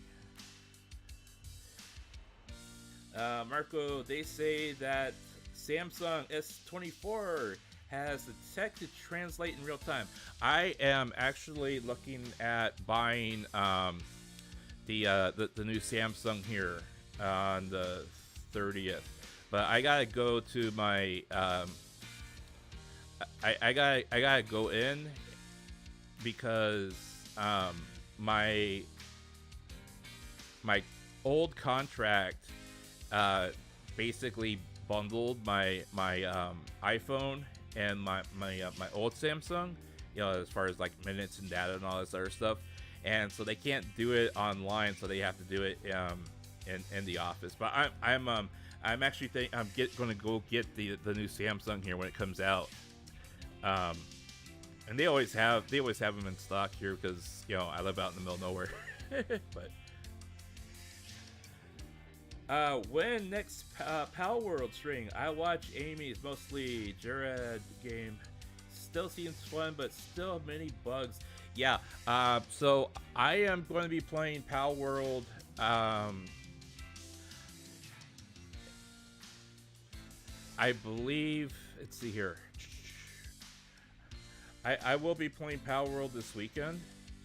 I should have time. I should probably have time tomorrow to play it. I had done quite a bit of like resource farming and stuff like that, and then, and then my base got like raided, and they set the entire thing on fire, and they burned it down to the ground. So I had to rebuild everything, but now it's all built in stone, so I don't have that problem anymore. But my whole base literally just got demolished, and like all my pals, I had to put them in the box and let them heal and stuff. It was just, I was sad because I had put so much work into it. But I will be playing that either tonight or Sunday for sure. Just watching Roboco play it and her having so much fun, I didn't realize just how much I still had to explore. So, but I've actually gotten up to, I think, level 25 or 26. So yeah, but I will be playing that later on. And I'm actually trying to talk a couple other people into playing it as well, that are VTubers. You know, I don't know if we'll be able to do like a shared world or something like that, but later on I was hoping we could kind of do that. But just trying to get them interested in the game, and they've been like, hey, this actually does look pretty good. But yeah, there's a lot of bugs, still a lot of bugs. I hope that they work those things out here pretty quickly. Even like with the individuals that are working in the base, it's like they don't know how to course correct when they're walking through the base with collision detection. So they always kind of like get stuck in different places, and then they start starving, and then you start having all sorts of problems with them.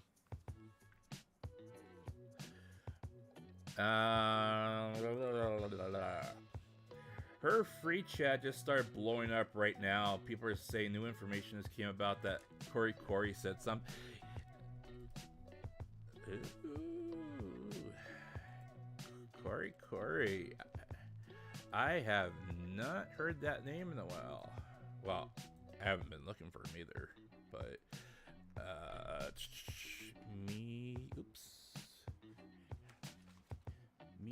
Mikeneko.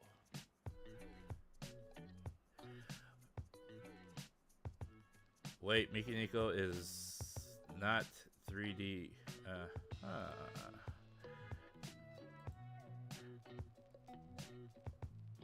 I'm surprised she hasn't shut down her free chat, but maybe, like I said, maybe she's also using that to like gain information.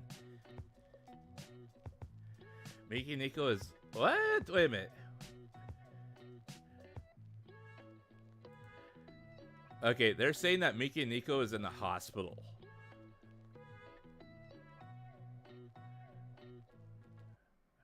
Let's screw up a little bit.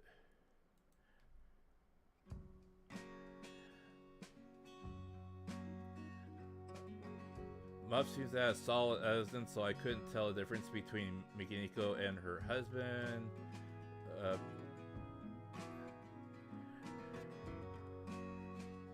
Mikeneko is seriously retiring.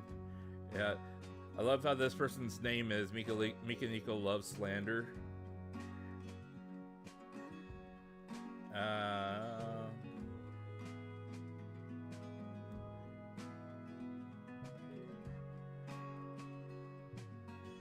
The worst in the second half. Hey, Wafu is amazing.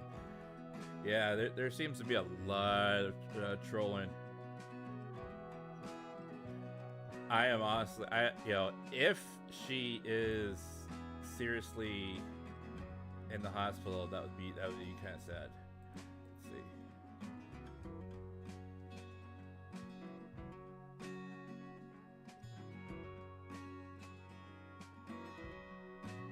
I think they're gonna say everything on the Cory stream. Okay. We will keep an eye on that. Let's see.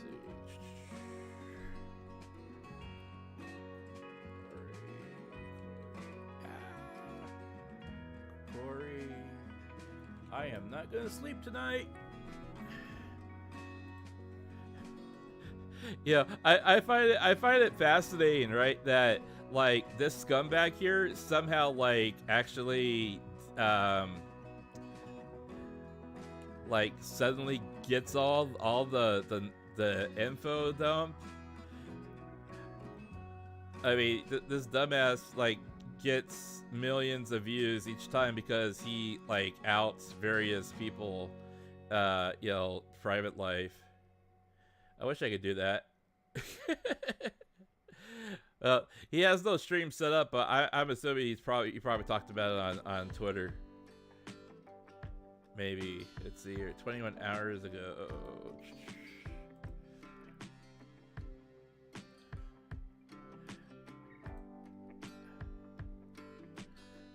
Let's see here.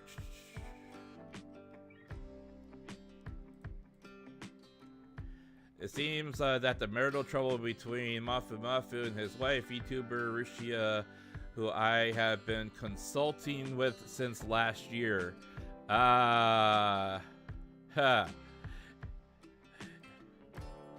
If she's still trusting you after like all the crap that your supposed leaking has like done to her, she's extremely gullible. I have been consulting. Okay, I have been consulting with Mufumufu and his wife, or ex-wife,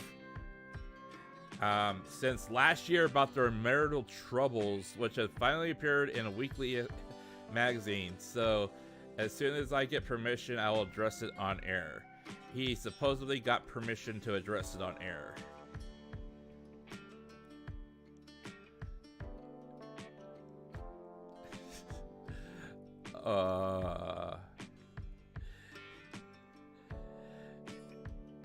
Making money off of people's misfortune. Maybe I'll do that one day. I wouldn't be able to live with myself putting it through that.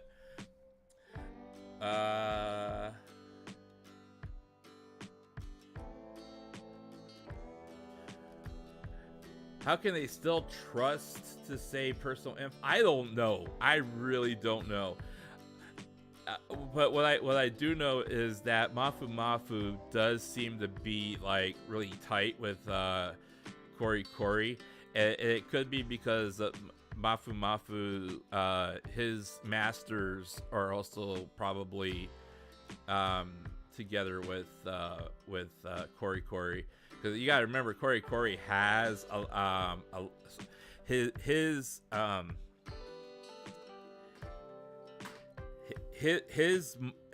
funding and money train apparently are people that have pretty significant influence. It didn't say. It just said permission was granted. Yeah, and honestly, I think it's probably Mufumufu that gave permission to talk about it, because if Rushia or if Mikeneko was the one that gave permission, it would have to go through her attorney. likely, depending on what is said, I don't know, it would be kind of interesting to see what is said, because you gotta also remember Corey did trot on a voice actress that he tried to pass off as Rushia at one point. And we have gone through many of his streams and debunked half of the stuff that he said as either fabricated, or it didn't happen in the order that happened, or he was not telling the exact story. So we have done that before, and we'll do it again if he does talk about them later on. Sorry if Phil for Fibs is the comment section in free chat. They were talking. Yeah.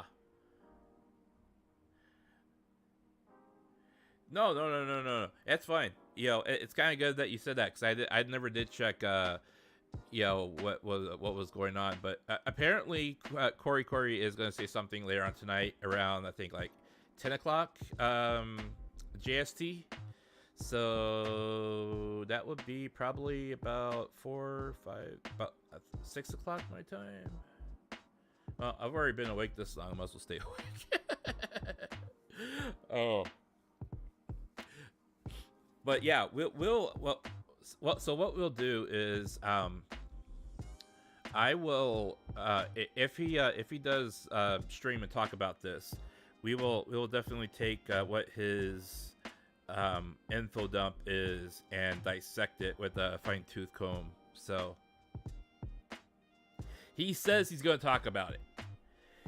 His last tweet said that he got permission from somebody, and likely it's Mufumufu that he got permission from. Oop.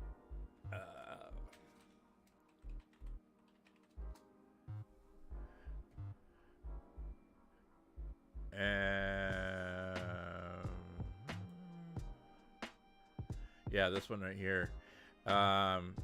He said about 22 hours ago that he had info that they were doing some, that the article appeared in a magazine. So as soon as he gets permission, he'll cover it on air, and then he'll be doing it on YouTube at 10:30, which I think it's going to be in about 4 hours. Now, I want to say that some of his benefactors also kind of dig into a lot of that corporate stuff. So, I mean, he could have, like, that's how he gets his stories. He basically, like, digs through people's trash looking for stories. But, whatever. We'll see what he has to say. So, but yeah, this is kind of interesting as well. I mean, as you can see, Mufumufu has been bleeding subscribers over the last year. That's not a good sign for him. But I don't know. Maybe Mufumufu will show up on Corey's stream and be crying about, oh, look, yeah, she abused me. She kept doing this stuff to me and everything like that. And then I can laugh somewhere about it. I don't know. I know I shouldn't laugh at the guy's misery, but at the same time, I want to hear him to take accountability of this. If Mufumufu takes accountability for his part in that failed relationship, okay, I'll give him that. But he has lied for the last 2 years. What makes me think that he's gonna not lie again, right? And who's to say that Corey isn't gonna be spilling lies again as well? Because you gotta also remember, if we look at this realistically, right? supposedly Mikeneko has been lying to us about this whole thing. You know, how everything played out and what the real situation was. Supposedly she had been lying about it. Mufumufu has been lying about it, and he's the one that came out and said, we've been lying about it for the last 2 years. Which means that everything that he said and Corey said when the whole Rushia incident first blew up was also fabricated and not entirely true, which means that everything Corey has presented us this point has been part of a fabricated lie that was not true to begin with. So we have 3 unreliable narrators of this entire situation, and now one of them is going to try to speak the truth.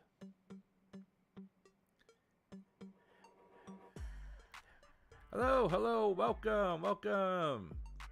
How are you doing?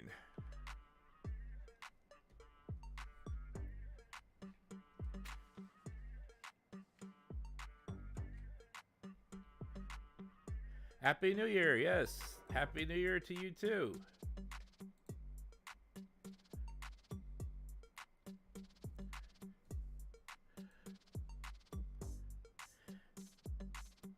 It's been months. Yeah, it hasn't been that long. It's been quite a bit. Yeah, it has been. This drama has been there hasn't been any drama really until just now, and last 24 hours it's been like nothing but it's been like one thing after another. First Mufumufu posted this whole thing up, and then of course there was the article in the magazine, and now Corey is going to be supposedly talking about this in about 4 hours. Yeah, it's still January. But if you think about this in interesting terms, the entire Pick-a-Me and Hogwarts Legacy drama started around this time as well. So you have that, right? And yes, last year's big blow up was Pick-a-Me, and then the year before that was of course was Rushia. The fire has been ignited. Yes. Where there's smoke, there's fire, and we got fire. It's gonna happen, And like Wiley said, it's only January, and we haven't gotten out of January yet. Do you remember what I said when I did my New Year's broadcast? I said let's have a positive, uneventful year. But no, like I've said before, for those of us who keep an eye on things, we knew that there was going to be something coming down the line. I did not think it was going to be Mel that got terminated, and I certainly didn't think Rushia was going to be another hot topic this year. But I'm seriously concerned about what the rest of the year is gonna be like. Necromancer never died. Yeah, no. How's life? It's been good. Life has been good. I have I took some time off and recovered a bit and everything, and now I'm back online, and I came back in time for all the drama. The dead vampires, yeah.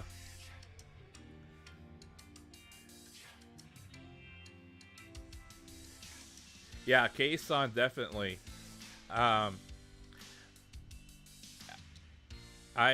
So here's the thing.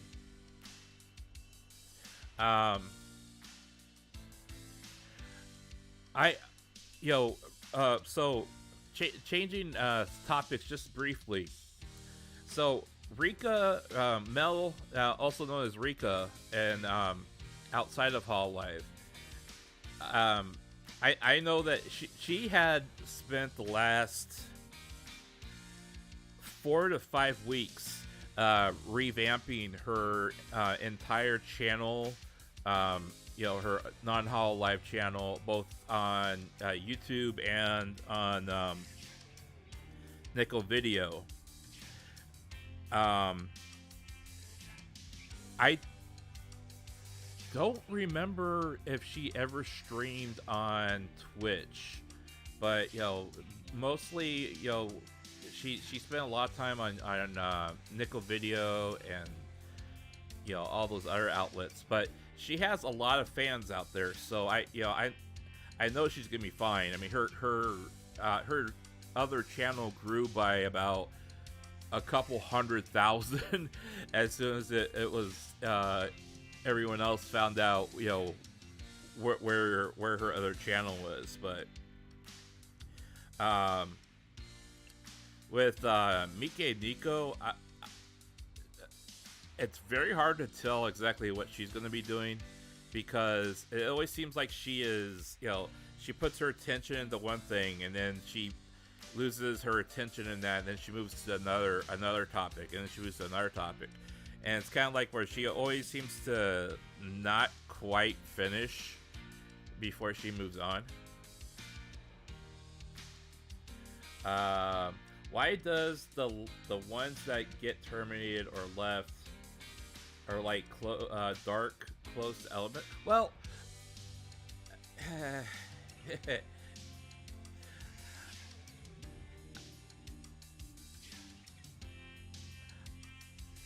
that's kind of hard to justify, because I kind of wonder if, like, at the very beginning, if they were, when they're offered the job and they say, based upon your audition or the type of character we think you can play, the character we wanted to do is this, and this is what we want to offer you. I kind of get the feeling that they try to to match the character and the character's traits to the actual person. The problem with Rushia Mikeneko is, like, she's like a girlfriend to everyone. So yeah, well, that's the entire thing, okay? Because look, Mel, or Rika now, Mikeneko, that was Rushia, and I'm gonna throw this name out there as well. I'm gonna throw 2 more names out there: Chokwo Sensei and Noelle. All 4 of them present in one form or another. They all do the what they call the real girlfriend experience, and that's what they base their entire streaming platform on, is the real girlfriend experience. Now, each one of them presents a different aspect of that girlfriend experience. However, that's what they market themselves after, and that's and they try to sell the affection and the attention and the interest and everything else, which all so a lot of it I think is actually legitimate, or at least it's a legitimate as in they're not just acting for the sake of trying to get your money. I think they get some kind of satisfaction out of it as well. Because there's a lot of times where, like, Chokwo Sensei, she'll go on Twitcasting and she'll just sit there and talk until she falls asleep. And then she'll literally, like, you can sit there and like listen to her snore for like 4 hours before she wakes up. And Mel, she like I said before, she got a little, like, not safe for work, she was like not safe for work at the beginning, and then she kind of went into more of a say-so type of a presentation where it was a lot of like affection and doting on you and dressing up for you and all this other stuff, but she started leaning away from like the sexual type of stuff. But then you take like like Noelle. Well, Noelle, her alternate personality. If you've seen any of her alternate persona, you know exactly where I'm talking about. And then Rushia was kind of the same thing, even with Mikeneko, she tries to present herself as like the everyday girl that likes what you like type thing, right? However, I think a lot of people like try to ignore the problems that she is going through because they're trying to be positive with her, but at the same time without allowing her to work through the problems where she doesn't exactly seem like she has people to talk to about these problems. She doesn't get a lot of answers that are helping her, and it really takes like a lot of people reaching out to her and telling her, hey, you really gotta go do this in order to fix this problem type thing.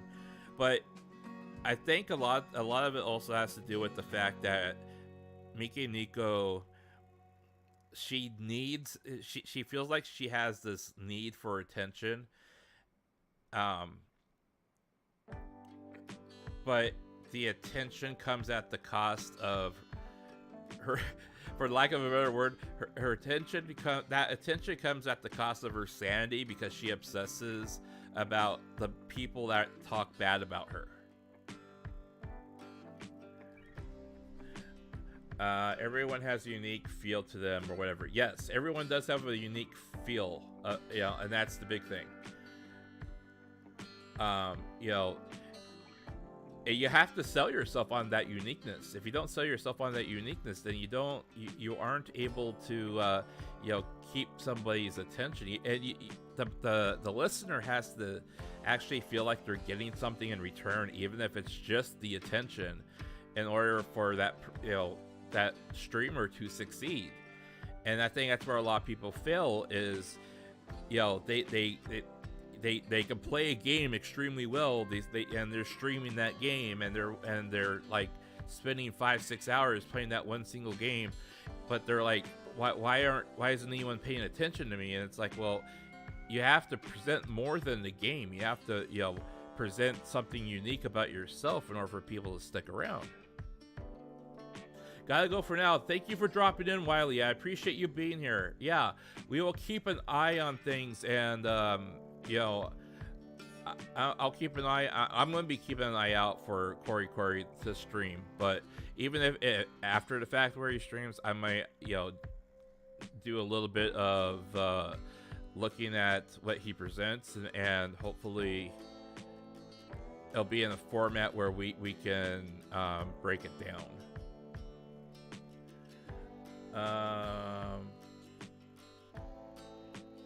It's a fine line, but as an audience, we need to put on the line.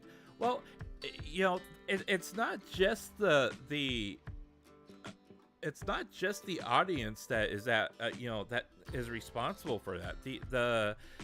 The streamer also has to put out a certain line that can't be crossed. Or at the very least, the streamer has to like say, hey, you know what?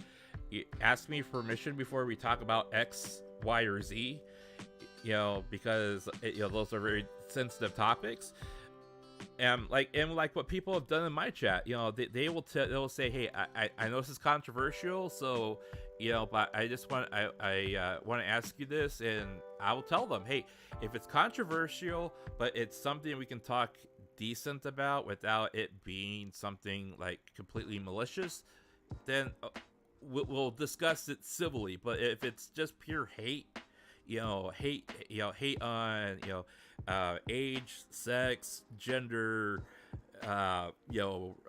race, whatever, I don't go for that in my chat. I would just assume that you go someplace else, you know. So, let's see here. People don't know everyone's well-being or mind well. Well, and that's just it, you know.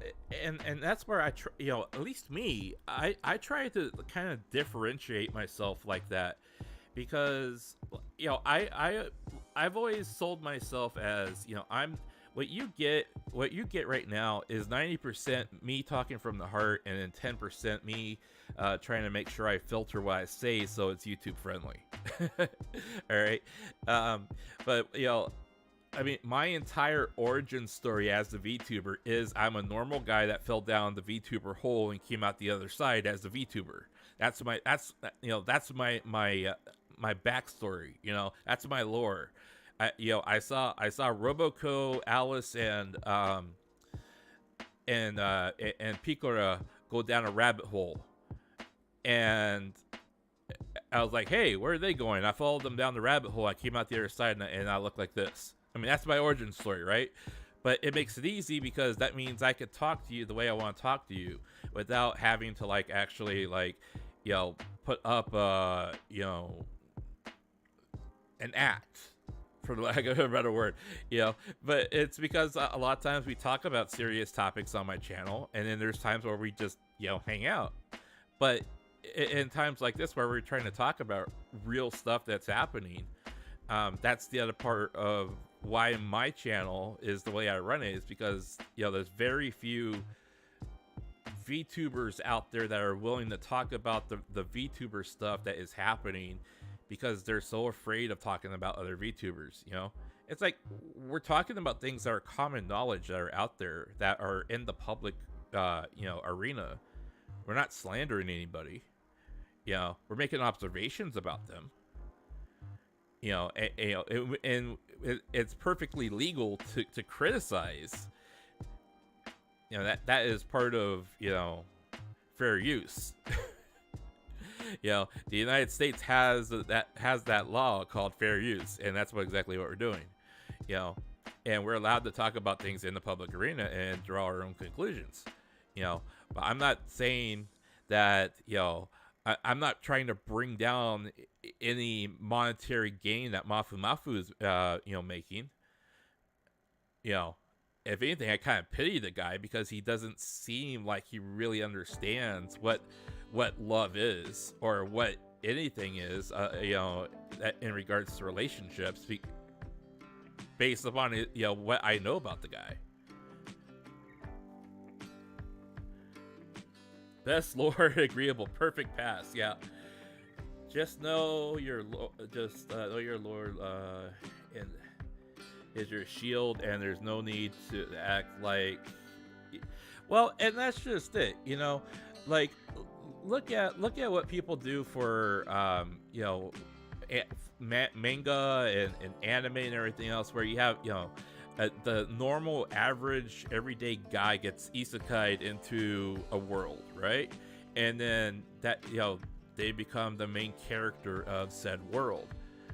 You know, that's more or less what my story is. It's an isekai type of lore. The only difference is, you know, I was following, you know, three VTubers. I was like, hey, those girls are cute. Where are they going? You know. And I came out the other side and looked like this, you know, and now I spend my entire time as a VTuber exploring the world of VTubers, for better or for worse. You know, there's gonna be dark sides of every world that you wander into, and that's what we're seeing right now. But we've talked about lots of great stuff on my channel as well, you know. But at the end of the day, I always try to make sure that we, you know, separate what we know to be true from what is just kind of hearsay and what's kind of being said out there. And then, you know, if I have an opinion about it, I will voice my opinion. And I may be critical about, you know, the actions of both of these people. However, I have the ability to be critical about it, because I choose to take a step back and say, you know, I'm gonna put my emotions aside of this, because I'm not going to favor one person or the other, and then I'm going to draw a rational conclusion about what I'm reading, or what I'm hearing. And honestly, I can't believe that they have allowed themselves to get this far the way that things are and continue to drag it out. I mean, if there's one thing I could say to both of them, I would say let it go. Life is too short to be constantly worrying about and going on about the slanderous accusations. Just let it go. That's all you gotta do is you set yourself free from so much stress and pressure on yourself if you just let it go.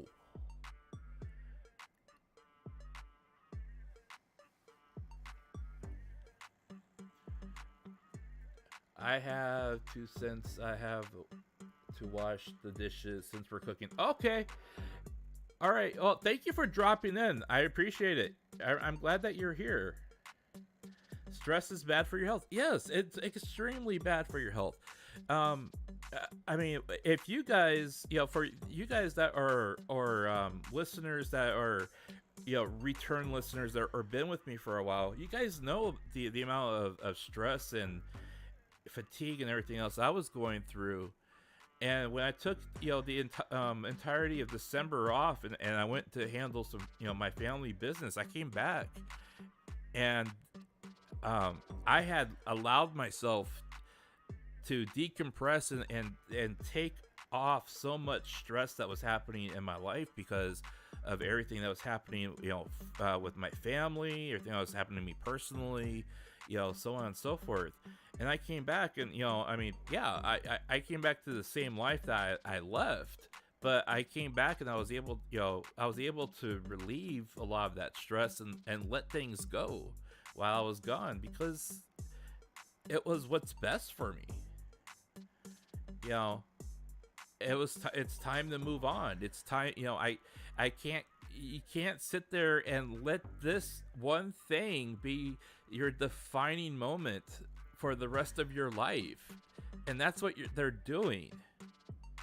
And it's pitiful. And people like, Corey, make thousands of dollars off of their pitiful, situation. But he finds it, entertaining because he's entertaining millions of people who are just, drooling over whatever crumbs he gives them of what he finds out. I mean, that's why I always say, I'm going to talk about this. I don't have thousands of people listening to me. However,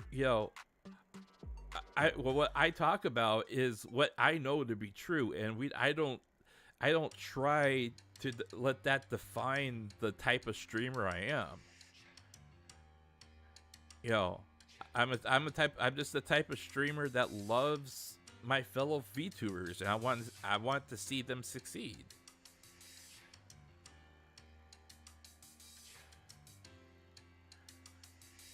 I am interested to see what he says, because if he has any revelations that are not just and look at what they did, I bet you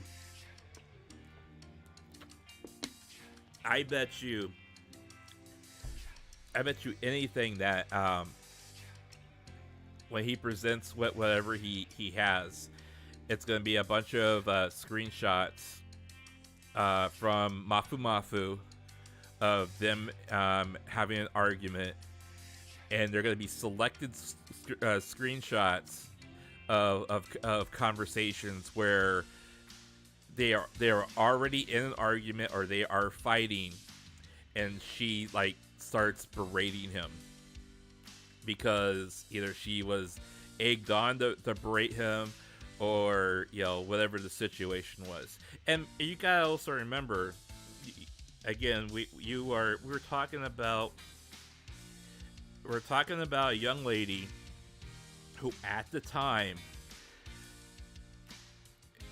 was not being treated for her mental illness. That's what they're gonna. That's likely what's going to be presented.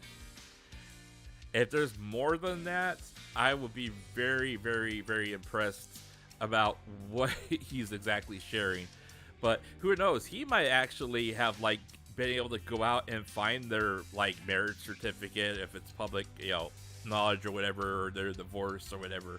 He may have actually been able to find that. Who knows, right? But it'll be interesting, that's for sure.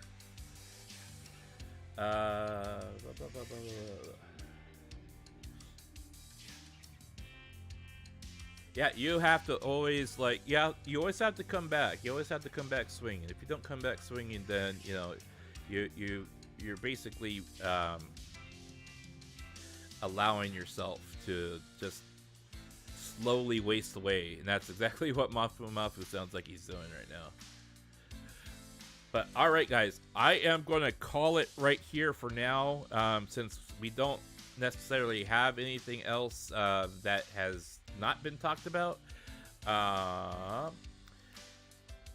If he does stream, we are probably looking at about 3 hours from now that he'll probably stream. So we'll keep an eye out for that. And again, we will definitely try to break down his video after he streams. So we'll keep an eye out for that. And just as a reminder, I haven't slept yet. But I would actually get a couple Z's, or I may mess around in Power for a little bit, just kind of wait to see if he streams. But yeah, I'm actually feeling okay, but I also got to give my throat a rest, because I can feel it that it's still scratchy, and I need to give it a little bit rest if I'm going to even talk to this afternoon or later on. So we'll keep an eye on things. We'll monitor the situation. If anything does update or change, we'll definitely either go live, or I will share it on my community tab or on X. I hate calling it X. It's freaking Twitter. Anyways, so in the meantime, guys, thank you so much for coming and chatting with me and talking about this stuff. As always, I appreciate all your input. I know we've had a lot of people come and go. I know that we've had a lot of lurkers come in. I appreciate all of you. Like Wiley said, it's only January, and we have had so much stuff already happen. Let's hope and pray that between now and Hololive's 5th festival, that we don't have anything too outlandish happen after that. So, but we'll keep an eye on things, all right, guys? So yeah, I haven't slept. I'm gonna take a quick siesta and have my alarm set for a few hours, and we'll look to see if he's streamed or not. If not, I can sleep tomorrow morning. We'll keep an eye on things, guys. Thank you so much for dropping in. We'll catch you on the flip side. Until then, this is Marko Yamashita signing off. Have a good afternoon, evening, or morning, wherever the case may be. Peace.